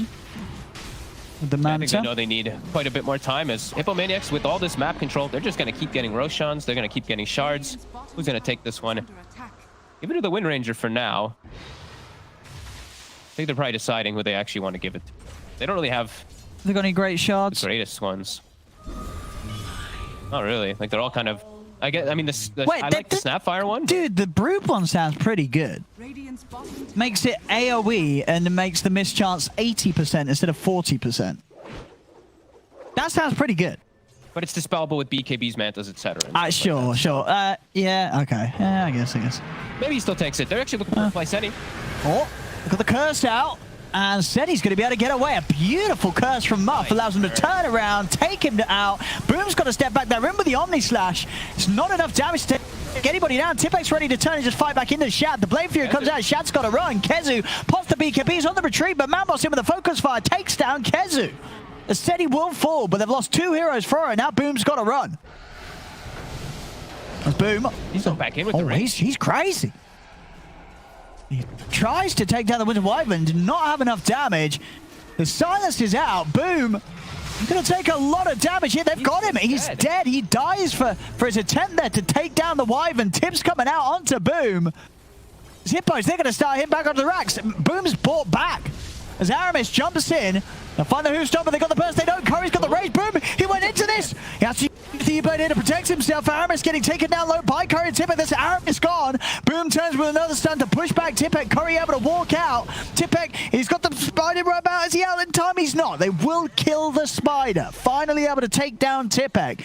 It cost them 2 core buybacks there. Boom and Kezu having to buy back for this. Boom just doing some crazy plays. Just going out way too far. That was pretty wild. Yeah, that was crazy. But Muff, excellent spell usage coming out from the Winter Wyvern. Yeah. Great curse, great cold embraces across the board, great glimmers, just saving his teammates time and time again. There's some good stuff from Hippomaniacs as they're battling right into everything here. And this is Vikingg where they, they're still waiting on some items, but this was a bit of their timing where they got this mantle, the BKB and everything. Hippomaniacs doesn't care. They're fighting right through it. And Shad switched the build. He's like, I don't have time. I can't go battle here. Like, we need to be able to fight. And I can't.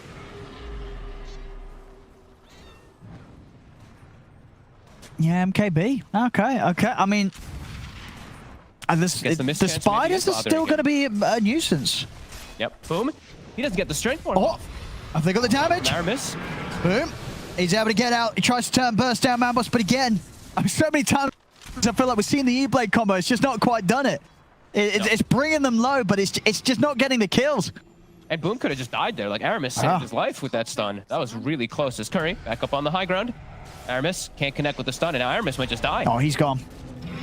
You got to watch out. Manboss with the power, with the Aghanim Shard, the power shot's going to be coming in global from any distance. It's going to have that extra bit of punch as well.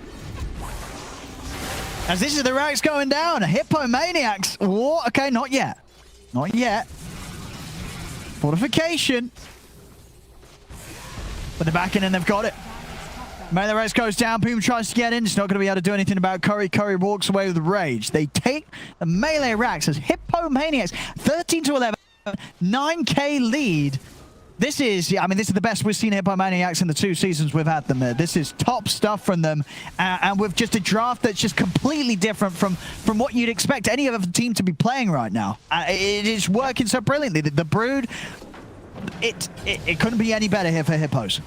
And the positioning overall from the supports has been phenomenal. Like, Senny, he's lived so many times on such low HP right there. Now he's going to turn on to Kezu too, force the BKB. Yeah, he's got to pop the BKB. He can't stay locked on to Curry either. Now Curry's going to get to turn over towards Celery. Manboss, he's got the catch with the shackle shot. Celery's going to die. Just, solid control the map. Swinging around. Anyone they see, they'll make a move on. Senny. They've got the Hex. Oh! The Hex is online. Tipek leads in. Cookie in over towards Boom. They've got the silence as well. Boom taking heavy damage. Can they get him out of time and go out with the selfie blade? It's enough to protect him. Again, Boom living on the edge here. Or the power shot, that would be hype. Go for it. Come on. Try it. Go for it, Manboss. Come on, Manboss. Try it. What are you He was trying doing? some earlier. You've got the shard for this. Shoot into the fountain, sir.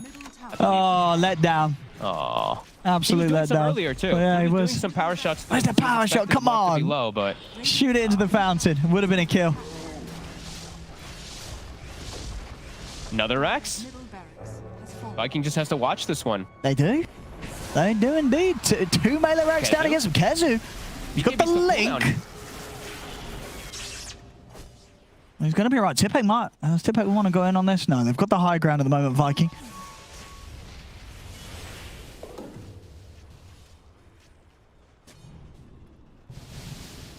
Still just trying to get that MKB done here, Shad.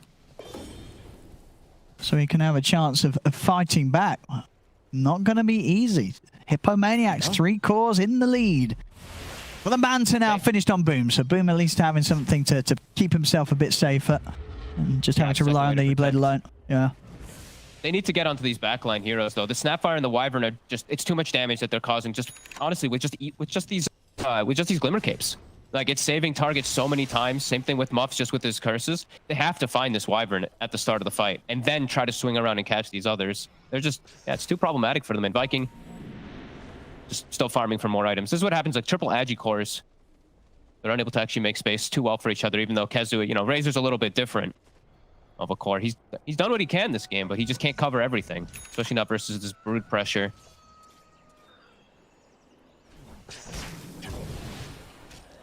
Now, where does Tippek go next then? After the Hex, what's he getting as his next one? Good question. Do you go more into the right click? Do you build for the team? Maybe get yourself an Abyssal as well as the Hex? More lockdown? You want to go, like your BKB is never a bad thing, you know, and then it gets you protection to cast all these things. Yeah, he's queuing BKB. I think it's the safest bet. I think he was thinking the same thing because he was running around not queuing anything and then he just queues it up, so.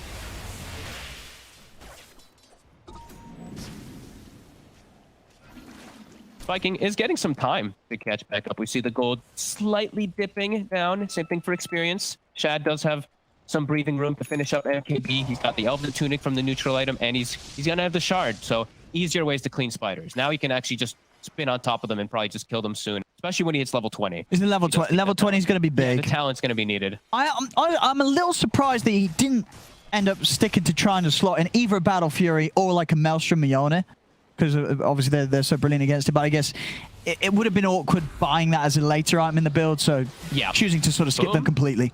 Ooh. Decent damage coming out from Mombos. Yeah, I think it was too much pressure, and I think he couldn't slot it in. He was too scared. He's got to go for the bigger thing.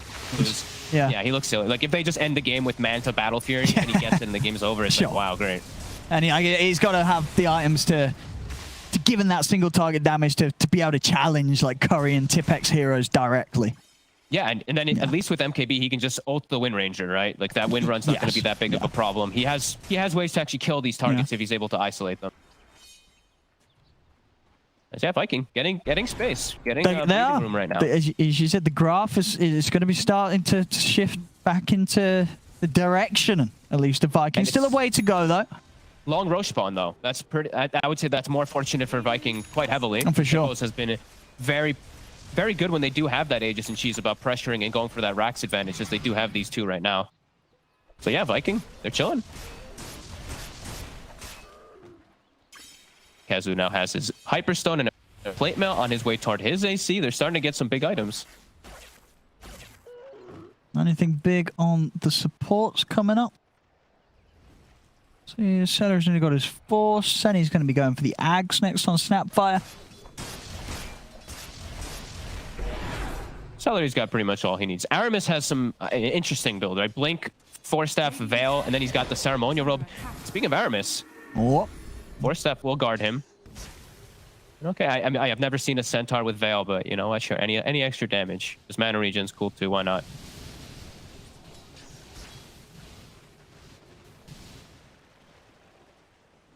Chad, still yet to purchase the Shard too. Ooh, he just switched it up, Owen. What's he got now, Shad? He's got Rapier queued. I mean, he's been switching a lot though. To be he has been. He's had Battle Fury, Butterfly, Shard, Rapier.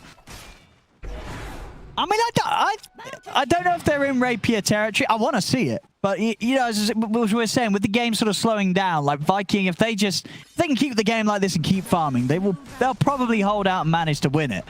Obviously, maybe Shad feeling that the pressure is really on. I mean, they're losing range racks. Tipek able to send the spiders in, takes that out of the mid lane. We'll see. We'll see. They do a crazy amount of damage, these spiders, now that he's gotten the talent. I was looking. He did take it, yeah. Small ones, they're 9 damage, right? The spiderites, the spiderlings are 15. So that plus 18. That's on top of all of them. It's a lot. Yeah, that's true. And as you said, as we see, the 400 health, you just don't need it. Especially with he's got 3.2k HP. You don't need 400. 3.2 strength gain.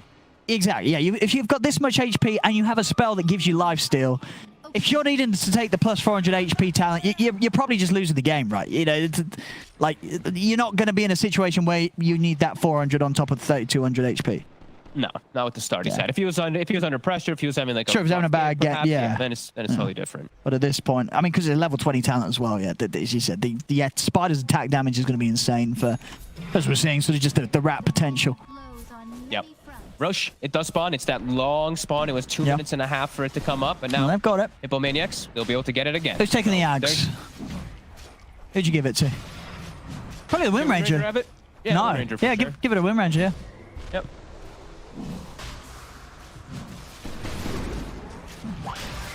That feels very nice, actually, the fact that they got Ags and not Refresher. Because Refresher for them doesn't look super good. So the fact they got that one is actually a lot better.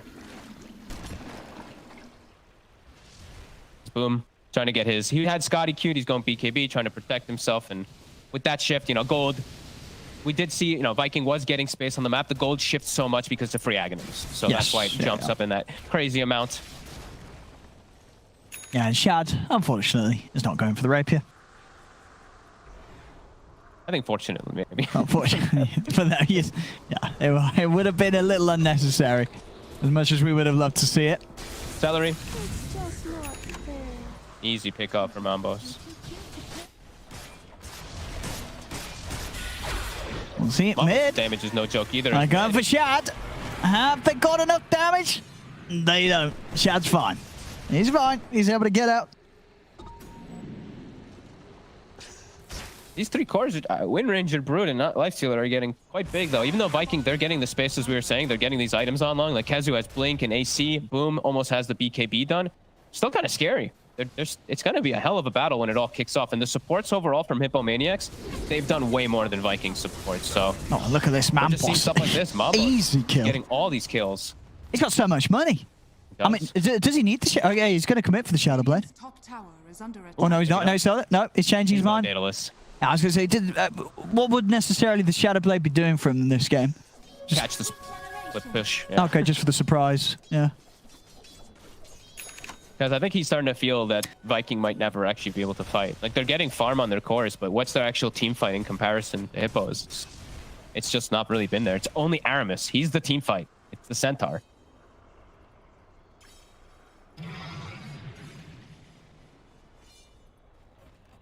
I mean, Hippos can play it nice and safe, bring around the bottom lane, take away that final outer tower. How rich these supports are even. Look at Muff. Muff's just hanging out to 4k gold on the Wyvern too. Wait, what? All right, yeah. You can pretty much straight up buy that Lotus. I think he should. Yeah. I think the Lotus just get it out. Perfect. Just throw it on the Brood or the Lifestealer. They can never worry about... They don't have to worry about Link. They don't have to worry about Omni Slash, E-Blade, etc. They're going to have so much protection. I'd like to see him just grab it for this push because they have Aegis. So this is theirs to claim that Rax. As Vikingg, they're going to look for the wraparound. The big fight we've been waiting for. Here we go. Boom. Oh, I see it's been early BKB from Tipek. They're going to turn, commit onto Boom. Boom's going to get stampeded out, though, so Boom will be saved, and here's the wraparound from behind. Vikingg, they look for the jump in, but Aris is going to miss the hoof stomp. On the back of it all, the curse comes out. It locks down Kezu, it locks down Shad. They've got the link going on to Mambos. Mambos turns with a focus fire. Shad getting stunned. Position, could he get out in time? Or put the Blade Fury in the Manta. He'll try and run. Mambos has fallen. Silence and Hex out onto Boom. Shad continues to run as Aramis holds back Curry and Tipek with the hoof stop. It's Boom. He's able to find and chase down Moth. They've lost 3 here. Hippomaniacs, Curry and Tipek. They're the last 2 left alive. As Curry will jump. Run. They'll be able to deliver Curry safely away from the action. Maybe back. I mean, Tipek. Is he looking for... What? He's got him. They got him. He's got him. He's got him. The tips are out. Look at the tips. The tips are out. That's Boom gone. No buyback on Boom. What's it? He's short on the money. He's short on the money. Little short on the money here, Boom. So there'll be a little bit of a window. Heroes. Yeah, but look at the respawns at 20 seconds. Supports are going to be back up, and that's going to be still with a minute of Boom being dead. So definitely a window to get something done here once back up on Hippos. Or Vikings should stick together. They got to be a little cautious right now not to get caught off. Aramis especially. Like, he used his buyback. If he gets caught bottom, they won't have a centaur for a very long time too. He's showing himself. I already see Curry running directly at him. Abyssal on He's the going right. straight down here. Oh, Aramis. Shad is with him though. Yeah, I mean, can they can't make a move onto Curry. No, Shad's already bailing out of it. Shad's out. He headbands him. That was an interesting fight. Like, Muff with some sick spellcasting on the Wyvern, the Cold Embrace to save versus the initial Omni, and then the Curse to protect.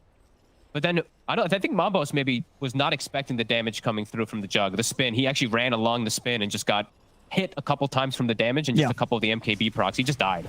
So Curry. A little slip up there from Hippomaniacs is great. He's going in. He's got 20 seconds left on the Aegis. He wants to use it. He just charges up into the high ground, sees what sort of spells he baits out.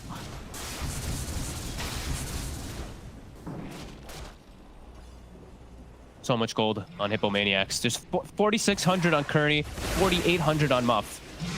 Oh, look at the spiders, though. Some nice... 4,000 on Tipek, too, but they really want to force before Brood's up. Curry's in. He's in straight away on Aramis. That's Aramis gone.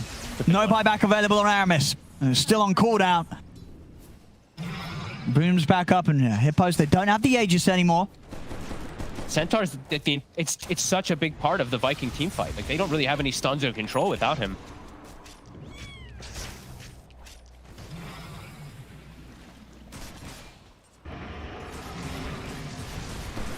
Starting to poke at the barracks.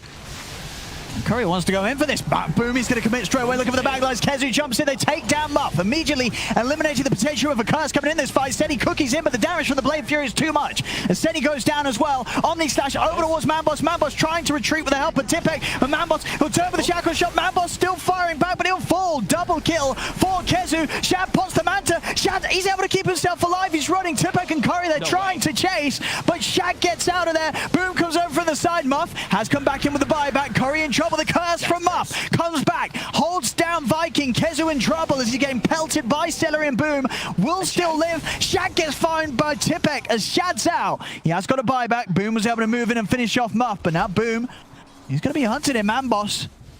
Is he going to be able to catch this? No. Waveform's back up. Boom will get out. Meanwhile, in the base, Kezu.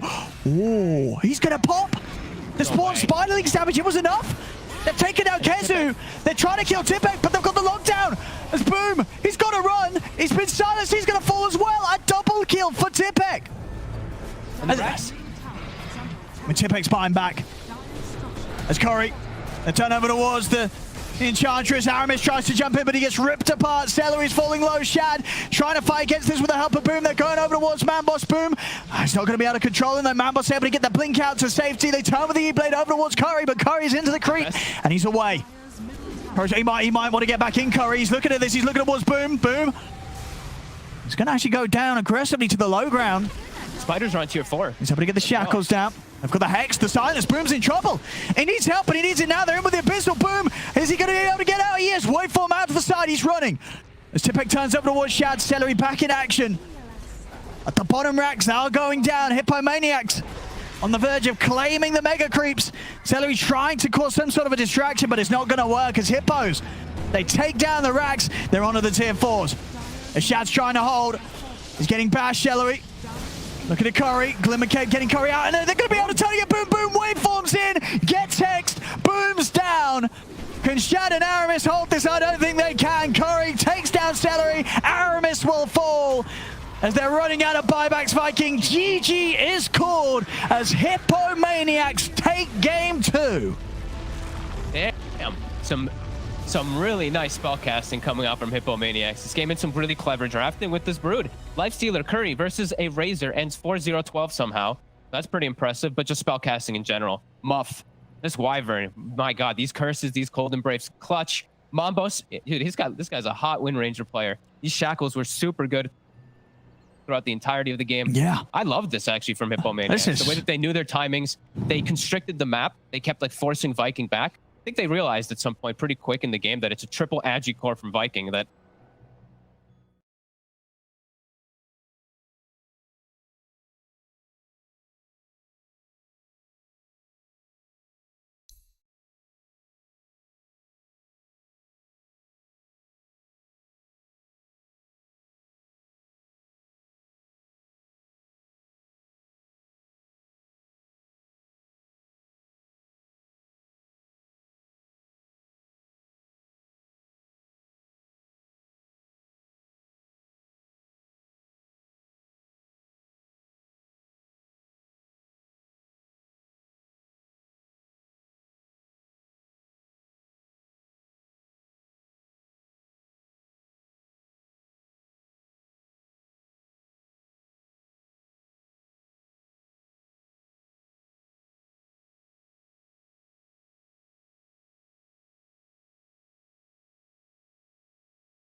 Radiant team ban. Dire team ban.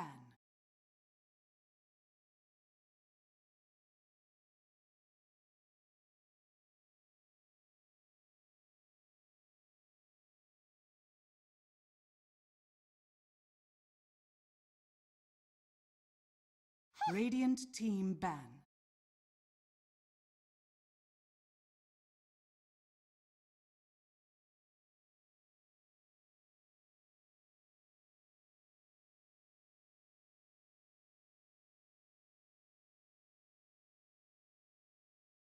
Ten seconds remaining.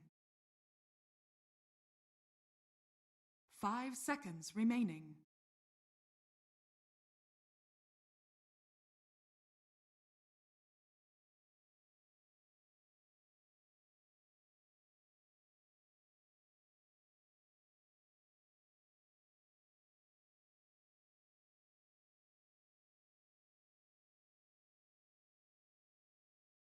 Dire team pick.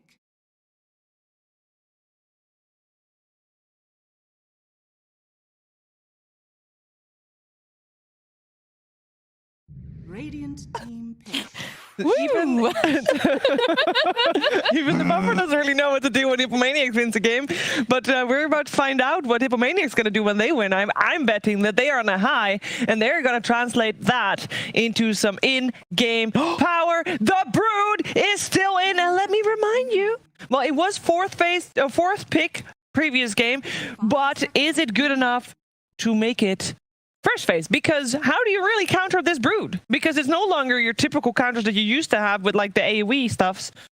I think just laning pressure, being able to actually kill the hero in lane, not allow him just to kind of run in and out. Like when you have webs, you naturally do play behind the trees, and when you're into it like an inch jug and you have no creeps because it's blocked, it is a bit difficult. I do like, though, looking at this draft, Vikingg, if we look at the bans, guys, is Beastmaster touched? No, it isn't. No, what does Vikingg do? First pick, a Storm Spirit. If you want to pick Beastmaster, we've already got kind of the universal counter that teams are kind of agreeing on, that Storm is the counter. So now Hippomaniacs are obviously can't pick it, but I guess from previous series, they banned it themselves. Yeah, they don't want to, it seems. So yeah, this is just Viking's way of going, yeah, we'll just go for Storm. Interesting. It's risky though, right? Like, because it's, yes, you want to hamper the idea of having to pick up, the Beastmaster, but at the same time, like, Storm is easily counterable as well. So are they going to do something a bit wild here? Are they going to try to move the... Damn, wow. This is all the smiles. Yeah, the confidence. I will give a bit of credit to Hippo for sure. Ooh, even the cat's interested. Look at it. It's like, what? Broodmother? They did it again? Oh, you guys let it through again? But Kezi, you've not wrote a guide on Let me Broodmother draft. yet. Let me draft. Give me that I keyboard. got this. Yeah. Oh, F9, Kezi has left the game. But no, yeah, in regards to how Hippo played with the Brood, I think it's a lot of credit towards soaking up that top area of the map, like Brian mentioned, and the fact that he had such a good time. But Broodmother was the carry. Like the times that Hippo have played, their carry player, the mid laner, they've not been the ones that really have got themselves into the game. So if this is once again an offlane Brood, I'd like to see the supporting cores from mid and carry enabling the Brood. I don't want to see them greed up and try and make it some win condition in safe lane. This is your win condition now. Vikingg, they identify the weaknesses of a Brood, which is their siege. I think game 2 as well, the way that Hippomaniacs sieged high ground, it was a little bit slow in kind of the idea of what heroes they had. They couldn't just go up and say, this is my tier 3, up until later in the game where you could send armies of spiders in and just not care. Tidehunter, one of the best anti-aggression heroes. He can sit in front of a tower, anchor smash. Yeah, this is going to be Viking's answer to Brood going into game 3 for sure. Well, my question now is that the fact that, they have a Tidehunter, do they also try to just put more pressure on that lane? Obviously, they're going to want the matchup of a Tide against the Brood, but do you go, I don't want to say all in, but pick up more supports that are going to help shut down that game, or are you too concerned then that you're putting too much focus on one particular hero? No, I'd love to see them have a kill hungry safe lane, because when you have Tide in your off lane, any range 4 will have a pretty good time. Also, you could just pick an aggressive rotating 4, because Tide can be quite independent. So if you look at the bans from Hippomaniacs, Gyro, Monkey King isn't really too meta right now because of the nerfs he's had, but the idea of wave clearing carries and kind of kill hungry carries, because of course the way that Brood's played now, you're always in the lane by yourself, not the spiderling. So Monkey would destroy melee heroes, and Gyro Rocket would happily also want to kill a Broodmother. So yeah, Hippomaniacs identifying what they would die to. Yeah, an aggressive position 5 with the Snap Fire ban as well. Yeah, I like the bans from Hippomaniacs. And then same for Vikingg. Their bans are covering their first phase Tide Hunter. Right. All 3 of these carries would love to play into a solo Tide for sure. I'm just walking, guys. He's getting our steps in. I'm getting my steps in. I recommend everybody getting their steps in. Yeah, I'm going to go for a jog around the studio. Yeah, I'd like to stretch during the draft, actually, usually. You know? There you go. So does athletics. Yeah. So, Good for your mind, too. yes. Last time they paired it up with Wind Ranger core, I must say, I was very impressed with Wind Ranger mid. Mambo's played it really well. I may have been made a little bit easier because Boom wasn't that good on the Morphling. Yeah, that's true. He also did die to a That was single right click. apparently that was his third game, I believe, as a Morphling. Like, he's not usually a Morphling picker. Well, you know what? Sometimes you learn more if you continue playing the whole game properly. And maybe he's just playing Morphling in his pubs where it doesn't work out. That's possible. Gets to go And he just, gets the Shadow Amulet. You know? No, please. He doesn't do the amulet play. He doesn't. He just leaves runs to- down mid and feeds. Yeah. Oh, great. Rather have the amulet play than that, to be fair. But, sorry. I'm just, Cubs. Woo. Yeah, we're I'm just a little critical here. It's all good. And line coming out. A little lockdown for that Storm Spirit. Always nice. There's so much stuff here that's like works very well against the storm, right? You've got the fact that you've got the Silence Phantom's Embrace. You're gonna have an Orchid on the Broodmother, and then of course you've got a Lion with all the disables. Like, it's gonna be. I'm really curious though. Do you think they're gonna flex the Storm Spirit, or do you think it's still No, this is Vikingg are very much Storm is your mid. okay? Tide could potentially be the 5 or the offlane, but again, knowing Vikingg, Kezu, he has a absurd win rate on Tide Hunter with Vikingg. I think you just want to put it there. Okay. Tusk right now is the potential flexer. Could be the 5, could be the 4. Of course, like I mentioned with the Tide Hunter before, it unlocks your 4 if it's a melee hero to just leave the lane. Right. I like Hippomaniacs, the idea so far of their supports, because like you have the Grim, which is like it soft covers you against the Tide Hunter with the bug, can't cracking that off. And then of course, like you mentioned, you have the Lion into Storm. But in regards to big team fight, these 3 heroes right now, they all feed to a Ravage plus a Zip on top. Like if they get the correct initiation from Vikingg, that's when they're going to be thriving in the fight. Because you might have the lockdown, but you still need to be able to get it off within the messiness of a Ravage. I was about to ask. I was saying, there's no real initiation coming out from the side of Hippomaniacs right now. They do pick up the Troll, which does give them a little bit of insurance, I guess, in a sense. As long as he can survive this fight, he can get off that ultimate, make things happen. But like, what would you like to see in terms of? I think in regards to Vikingg, what I want to see is heroes that want to play into that 20-25 minute fight. I think the greediness of their game 2 draft, like we both kind of leaned on the fact that Vikingg were the better team and they'd be able to find the space on the map to farm and to scale, and then suddenly you have this morph and jug, just winning the game. And well, also Brood, we just haven't seen much of it. Yeah, that's true. And they haven't probably faced it very often either, so it's just getting used to the timing. So then that's the thing here, where Hippomaniacs, they've shown how the timing comes into play, which is this very strong Orchid plus Brood dominate the entire jungle. And then if you have heroes that can group into that as well, suddenly it's a 4 or 5 man with inside webs. It's so hard to play. And they're flexing, they're moving the Razor around quite a bit, right? Because I'd assume, of course, shouldn't always assume, but, Kezu's an excellent Tide Hunter here. Do you think it's going to be, though, they're going to run as a support instead and put a Razor? From how the series has gone so far, my assumption would just be Tide is now potentially the 5, with Razor now going into the offlane. Okay. And so basically, Tide and Tusk, it feels like they're the 4 and 5s right now. Where Razor is the core in the offlane, and they're going to pick Shadow Hero last. But again, it holds the last pick, so we get to kind of see exactly where the flex is going. But yeah, because there's some big beefy boys to be your bodyguards in the lane. My gosh. It's primarily because this troll pick is very strong in the idea of it gets the lanes tied pretty well. There's that chase down and kill threat of just farming, and if you have double supports come in, you might be able to kill him. And you don't care about Tusk damage because, of course, tag team, you have whirling axes, you're good. So yeah, Hippomaniacs, they have strong lanes, and now because of the Razor pick, like the lifesteal in the previous game, Razor is the counter to lifesteal. Razor is the counter to Troll Warlord, these purely physical damage cores that can just walk in and out of the fight but can't really disengage that easily. Isn't enough though with what they have on the board so far, because we've seen the Razor before.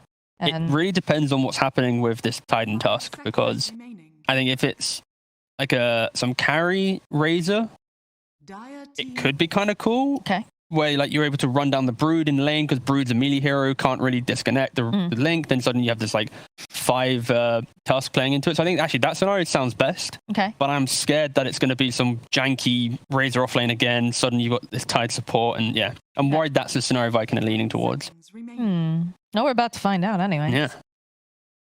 But again, how did Hippomaniacs win game 2? It was a uncontested Brood taking over the jungle with no kill threat. So Viking have kind of answered that with the Storm being able to always jump in. You got the big tower defender of the Tide Hunter, and potentially that laning phase of the. I'm just so scared for the Storm. Like, there's so many solutions to it. Things, yeah. Yeah, there's so many things he's got to dodge and like run away from. You know.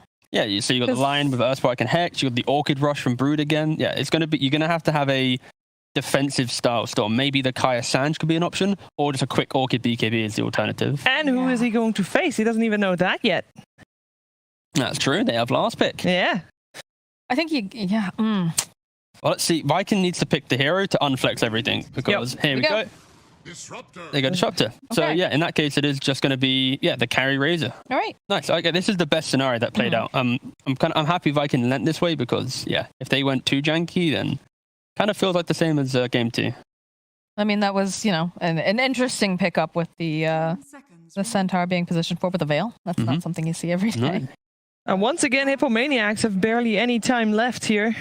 So, Spent so long giggling about Brood. Yeah. A tiny versus Storm. This is nice. If I were to ask you straight, just on draft based alone, without knowing who's playing what, who you like? I prefer Vikings for sure, just Still, because yeah. they've answered the Broodmother in regards to the front line of the Tide Hunter, the laning phase of Razor Disruptor should dismantle in theory what Brood brings to the table. So yeah, I like how Viking have answered the Brood, but the way that Hippomaniacs played around this Broodmother, I got to give them respect that they understand this strategy. So if they're gonna find a way to win the game, I think this is another game that they might be able to eke out a win because it's Hippomaniacs on Brood. They look pretty solid game 2. I'm just worried. I'm worried about Boom Storm Spirit here. There's just a lot of things that are able to hinder it very badly, and there's just not enough reach, it feels, as well. Like, to get on top. Like, you have to get on top of too many heroes to make sure. So, like, he's got to get either that BKB very quickly, or he's got to pick up, do the Sanj and Kaya sort of thing for the status resistance. I don't know. It looks pretty good for Hippos, in my opinion. Yeah, it's just a game where Viking have put themselves in a position where they have to crush the lane because of this, like, Razor countering the Brood scenario. And if that interaction doesn't occur, Hippo are on the point of scaling potentially better if they can somehow get around the Ravage threat. But it's close. I wasn't expecting to say that at all in this series, and I'm happy that we get to say that. Same. I kind of want to see an upset. I'm sorry, Viking fans, but I'd love to see Hippomaniacs win their first series. We can be a little biased. That's absolutely It's low division. fine. We can say anything. We can say anything we want, and we can say Hippomaniacs.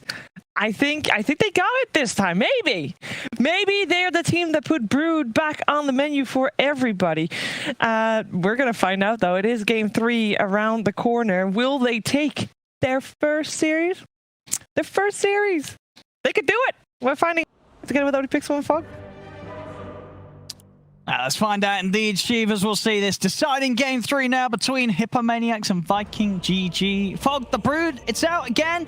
Vikingg, they're definitely on paper got better answers this time. For instance, the laning shouldn't be anywhere near as one-sided as it was in game 2. Absolutely agree. I think we see how the power of the Insatiable Hunger versus the melee heroes was. I think this is going to be a bit different. Maybe he even doesn't go for that skill build, perhaps. Maybe he only gets like 1 point and just maybe gets more in Bola, because now it's double range. It should be quite a lot more difficult, and it's just overall like Razor, your 290 move speed, Broodmother 275 until you start getting like boots and your webs up. Doesn't feel like it's going to be nearly as easy for Tipek to get that strong start and get that good pressure going. And Vikingg this time, it's a normal draft. It's not 3 Agi cores with a 4 Centaur. Sure. It's much more standard. Yeah, it's a little bit more sensible from them this time round. As obviously, it's in these leagues, you can't really afford to drop a series. Goodbye. I'll see if they can give the first blood to the core. And Shad will take it. So, first blood for the Razor. If he wants to go for early boots, he can save up the gold for it, or he can pick up an early item. He's just going to pick up a slipper, maybe go for an early Wraithband for lane dominance, as they will claim this area and even put a ward down. So they're going to check to see if they can get a secondary kill here, and just to see if there's going to be any lane swaps or lane movements. They're going to swing back over potentially to get the third rune too, because they do see the Brood, who's very weak at fighting early. Mambos has tree grab level 1. Like, this Hippomaniacs draft to level 1 can't fight. No, similar to what we saw last time around, last game. Yeah. Level So 1. it looks like they should be able to claim the 3. Oh, maybe not. Muff, deny it at least. There you go. Get like it. And okay, so they're actually going to... They're not even going to put the Razor versus the Brood. They're actually going to put the Razor to shut down the Troll, which is just as painful, I feel, for Hippomaniacs. Both of these setups are very strong. Okay, yeah. I quite like Viking's setup because they have such good lanes wherever this Razor does go. He's going to have a great time. Same thing for Tide. I mean, sure, but now the Brood's not... I mean, sure, Tide is still decent, but I feel like the Brood's going to have... Like, the Brood's going to be all right? Or is it that bad against the Tide as well? I actually don't know. It used to be pretty bad. Yeah. I guess with the hunger, maybe it could be a little bit different because you can actually trade back early rather than just doing nothing. So I'm not sure. Actually, I don't know. The matchups have changed a lot for the melee matchups. For I think the Brood's going to be fine up here. So, I think he might be pretty okay too. You know what I mean? Like, you get anchor smashed, whatever. You know, you're going to put the hunger and you're going to have plus damage. You know what I mean? Yeah. So... And then the tri-lanes are going to stick too. Like, if Hippomaniacs brings the tri-lane to it, then... Okay, I mean, maybe it'll end up working for them. Maybe this... Brood will have a good time. Kezu, he's got an advantage, though. He's already got the Gush, Anchor Smash, so he's already going to put a little pressure onto Tipek at the start here. Yeah, I think Hippomaniacs is happy with this. Better than him just getting nothing, right? With a Razor and Disruptor. No, exactly. I feel like the other approach might have been a little bit better, but yeah, this is what Vikingg wanted to go for. Yeah, I guess so. Yeah, because, Razor would completely dumpster a Brood. Absolutely. I thought so, too. But, opting to go for the aggressive tri-lane and just focusing on, trying to shake up the Trolls early farm. But, but the defensive tri-lane setup of Hippomaniacs, I think they're going to be able to secure Curry some sort of farm here against this aggressive tri-lane. I don't think they're going to care. Slow and control. Oh. Yep. Well, we'll see. The mid lane matchup, what would you expect from this? Pretty even. I think actually Boom should take advantage. He should build the pressure Mambos out overall. But I have seen Tinies do quite well in this matchup too, though. It's all about like these first few waves, and if you are able to get a toss under the tower, I think that's the one that I've seen that's really broken the matchup. Because Storm has to walk in, you're susceptible to just get tossed under tower and get some like crazy kind of trains for your regen. Link will come out, and they're actually not interrupting the Link. They're going for the kill onto Celery, so Shad's got some decent damage now.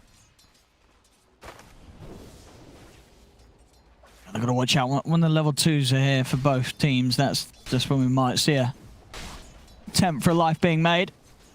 Yeah, I'm watching top to see if it is a changed up matchup at all. It looks like not too much. I mean, he's got 2 points in hunger, but Kraken Shell is online. You don't take damage. Sure. He has the wave pushing. Well, he's got this whole wave coming in. I mean, if he cleans up this wave, he's not going to be too far behind in CS at all, Tipek. Right. Well, this actually might not be too bad for them at all. Mid though, but Boom is Boom is now an uncomfortable hero. We saw he was pretty uncomfortable on that Morphling. It did seem in the game. This is a special for him. Sure. His Storm, he's so comfortable on this, especially in this type of matchup. Pushes in wave, steals the opposing bounty rune. Nice move for him. Mambos now kind of has to do similar. Go steal the other one, but Boom is actually going to TP and get there first. That's a heads-up move. And we'll see. No Tiny, no bottle, no refill.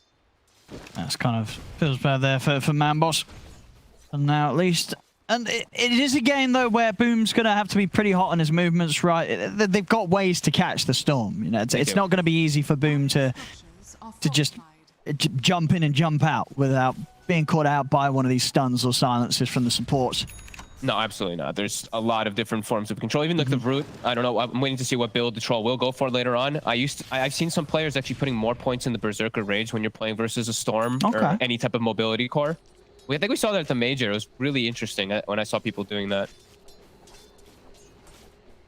As Aramis, just like the first game, checks the rune at the 4-minute mark and the 2-minute mark to enable Boom. So we saw this, like the first game exactly, just to make sure that Boom does have a really strong start.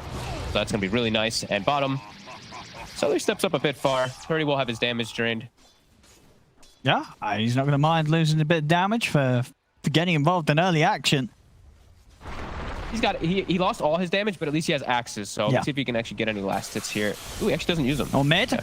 Mambos. He will get taken out by this movement. Aramis able to join forces with Boom. In fact, Senny could be in trouble as well. As they'll get the two of them. Oh, Lord. That's a big death there. Senny now has no TP to go back bottom, so Curry and Muff, they're gonna be just the two of them versus the three when the Tusk does swing back down. That's a painful death. And Tipek is doing great. Okay, so 2-2-1. Yep. Same skill build as last time. He's actually just gonna do fine versus Tide, so he'll have a pretty strong start again. Not gonna be able to control the same triangle though, I don't feel, at least on the dead lane, because Kezu, he can actually occupy the dead lane as a Tide Hunter. I see bottom lane. Trying to make moves here. A Link already going on to Muff. Try and dive in to finish off Muff, but Muff's fine. Thunderstroke won't be enough damage to kill him off. They tried to hit back because they know the Grim, Senny has to take the long walk over, so trying to make an aggressive move while there's no Grim. They're already up at a 2k advantage. It's very early on. Yeah, Boom just having a bit of a lightning start in the mid. Thanks to those 2 kills that he was able to get involved with. And he's just getting his runes checked. Like, look at Aramis. It's coming Every around time. 6 minutes. We got power runes coming. Yeah. Is anyone on Hippomaniacs going to help out Mambos? They're just not helping him with runes at all. This is honestly most of the games that I've seen from them. They don't play around the runes the first 6 minutes. This one it's harder because they do have a tri lane, but still, like, Boom just gets a haste rune now for free. Poor Mambos, unable to refill the bottle again. I could maybe set something up with this haste route. As Hippomaniacs will have to be a bit careful on the side lanes to potential TP and hasted storm. Yeah, they can't quite go for the tiny though. Mambos actually skills the bro at 6, anyway, so yeah. I mean he's got the 12 armor, he's way tank. Yeah, Boom actually opting just to pump through the charges and stay in the mid.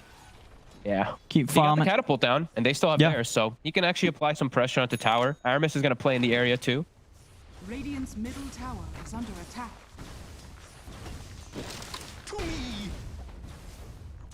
Strong start for Vikingg. As Kezu Tower is under attack. needs his boots so that he can actually keep up and maybe clear out some spiderlings with that anchor smash, as it is level 4. He's got it maxed out. Well, gonna try and go on to Accelerate. See if they got enough. Curry's getting his damage drain. Oh, get the kill. Curry could be in trouble here. Snowball coming in from Aramis. Has he got enough damage to take him out? He does. See if they can get more out of this Vikingg. Yeah, Shad's got some hefty right click here. The trap's out onto Muff with the shards. Vikingg, they'll get the 2 of them.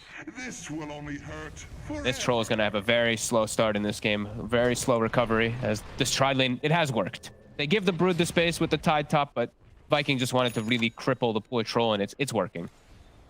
Dyer's top Yeah, tower as you say, yeah. Tipek, he's having the best time out of the course on Hippomaniacs. He's got to do a lot with this.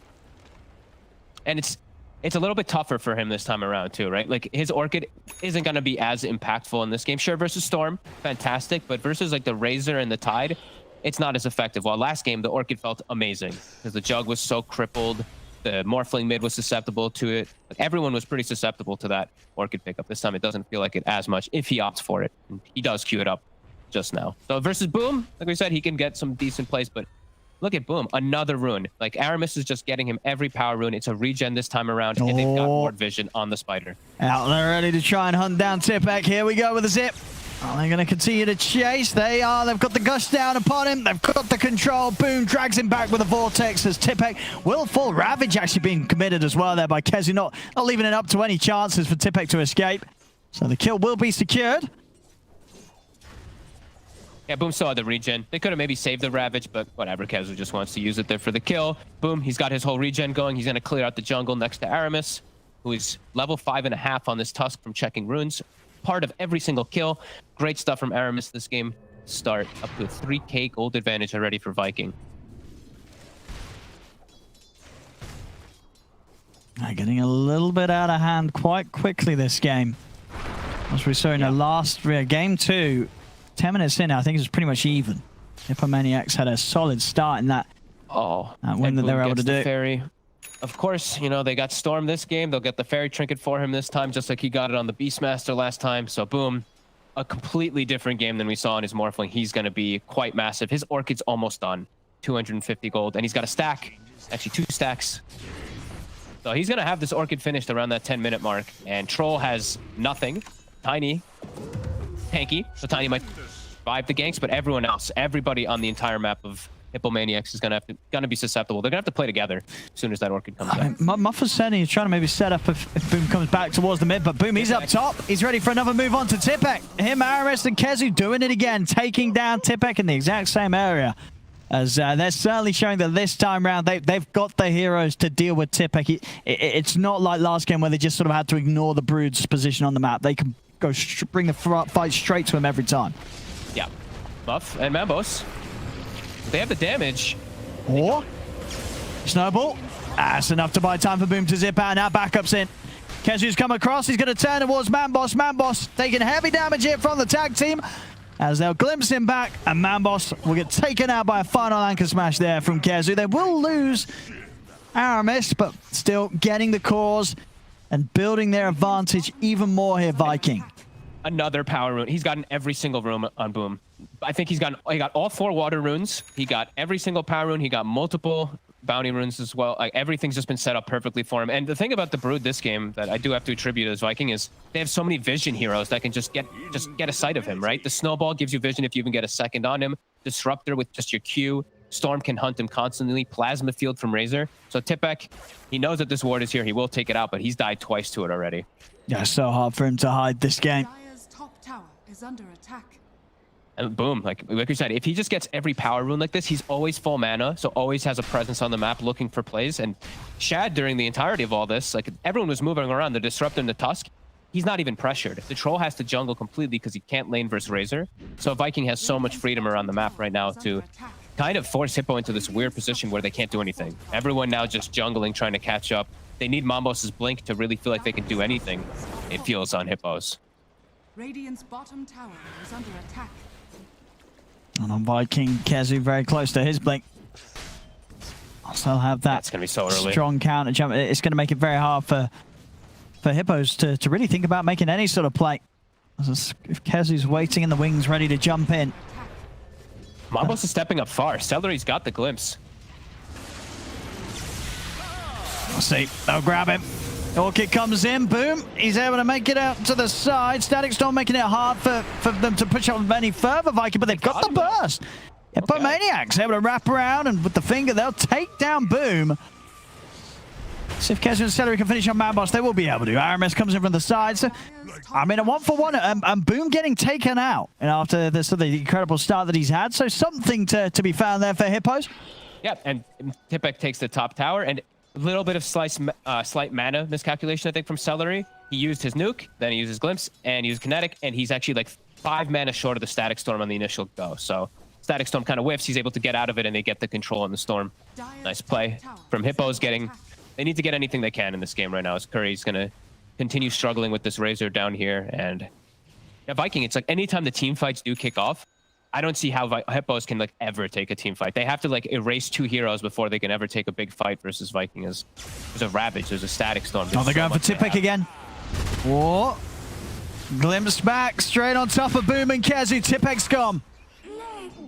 So many ways to hunt this poor Spidey. Are you okay? And Vikingg showing that it's just not going to work against them twice in a row. No. They've got the blink on Tiny, on Mambo, so he can look to make some active plays here with his 2 supports still. As long as they find those squishier targets. You know, Tide, not going to die. Tusk, going to be pretty tough to kill. Even the Razor might be pretty hard, as we see Shad's just rushing for that BKB. But Celery could be an easy pickup if they can get the toss. Couldn't get the toss. Couldn't quite get in for it. Now they're going to maybe turn. Aramis is in. They're coming in with a big zip straight towards the backlines. Boom's on top of the line. Drags back Muff. Muff goes down. Kezu's in with a Ravage. Locks down Mambos. Mambos pops the stick charges and the Avalanche trying to get out, but he can't. He's already too low. There's double kill for Boom. Vikingg pushing down the mid-tier 1 here. And nothing to be done about it by Hippomaniacs. No, they have to just split push the side lanes. Brood has to just stay in this top area. Troll has to keep bottom. But Senny, he might go down. Boom. Yeah, they've got enough mana to close the gap. Shards as well. So much catch here from the lineup of Vikingg. You cannot run from these heroes. And another power rune for... Is that every power rune? I think, yeah. I don't know what happened to the 12-minute power rune, but that's like almost every single one for Boom this game. His team has enabled him beautifully. Yeah, no messing around here from Vikingg in this game 3. Mambos? waiting. They don't have Finger yet, but it's about to be up. But boom. He's on to Curry. And he's got him. There's no help for Curry around. Manboss will get in with the combo. It's not enough to kill Boom. Boom's going to be able to continue to walk away. Oh, but the finger! Oh, it reaches him there. Has the range, Muff. He will manage to punish Boom. I get the vision for the glimpse, though. Manboss, he's still going to get caught. Dragged back by Celery. Manboss will fall. Aramis even looking for more. He'll be all right. Senny, he might even just actually get the kill on Aramis. Aramis actually underneath the tower takes the Inkswell hit. TP coming in from Curry. Oh, he gets the glimpse off. Oh, just from that little bit of vision. But they're going to get Celery. The two supports. Oh, are they? Senny. The kinetic field. Are they? The Phantom's Embrace should do it. He's not going to be able to kill it in time. But now Muff's going to die to Shad. But Muff's got a blink off that kill from the start. Right. Surviving during all that, he's got a blink at a pretty good time. Yeah, he'll happily die there. They have good ways to gank now. The tiny blink and I can't look. This is such an early line blink. They actually can pressure on side lanes perhaps decently to catch Storm if Boom's not careful. That's actually not bad. And Tipek, how much did he get on top tower? He almost got the whole top tower during it too. So not too shabby for Hippos when they are this far behind.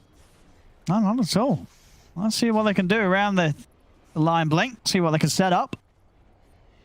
There we go. Mambos gets himself a power rune. Does get himself at least an arcane to deny away from the Storm Spirit.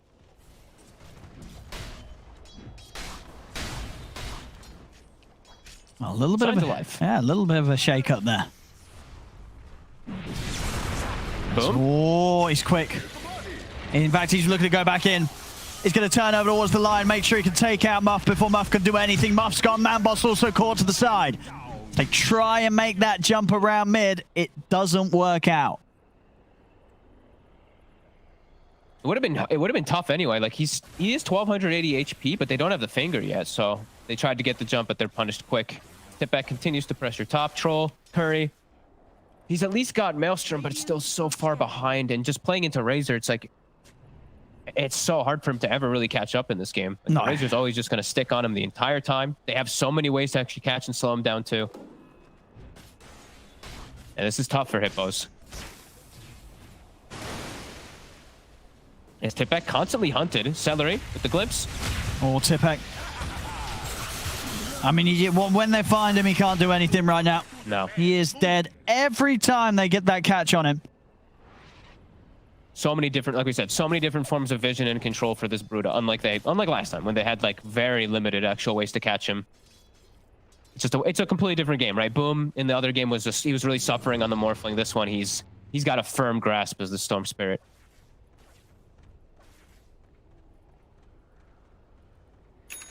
Finger is online. I want to see them be a little more active. Yeah, they're going to do something every time. Yeah, they got to look to get some kills. Obviously, it would be best to get it on the cores, but when their Brood is dead, it makes it a lot harder because now top naturally pushes out. They don't really have the same type of moves that they can make because of that. As Mambo's mid. Oh, they found him. Tries to step up around the power rune spawn, but isn't going to be able to do anything about it. As it's another kill here for Boom. DD rune in the bottle as well, ready for the next move. And they're swinging in. Like, the Brood wasn't alive this whole time, so Brood couldn't pressure top, so they can actually control this area. They can control that Roche now. And yeah, with the tag team, this should die very quickly. No medallion, but they do at least have Orb of Corrosion, a little bit more minus armor.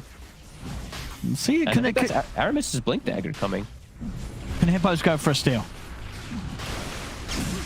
It's only level 2 stroke. If it was level 4 stroke, the damage would actually be pretty good in there, but without a tiny, Muff unable to actually contest. Oh, Muff stepped up, but they see him. Muff's gone Tipek as well. He will turn. He's got the silence on a Boom. Boom's kind of low. Can he take him down? He can't. Oh, he does. With the spider, so at least able to take the Aegis off Boom. But they're losing many lives for it. 3 heroes down, and Boom ready with a big zip to chase on straight over towards Curry. Gets the vision for the glimpse back as they'll catch Curry as well.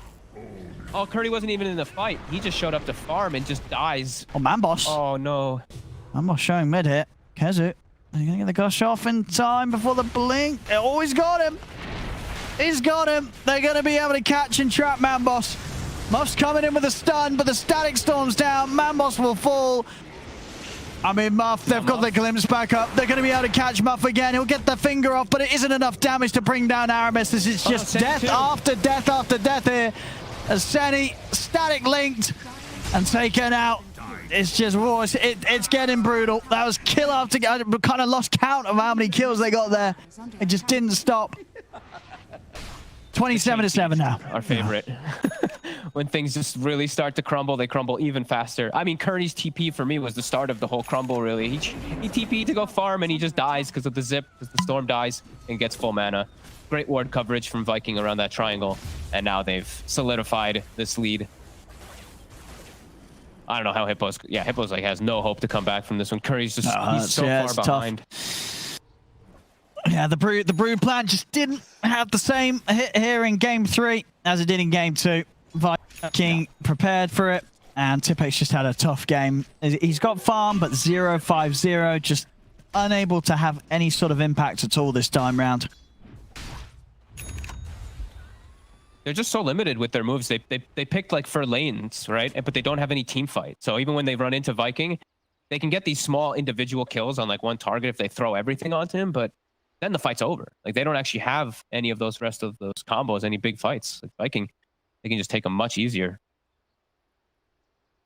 And Aramis really, like, he's the one to be watching, in my opinion, for this game. Like, it's not even like the flashy things. It's checking runes.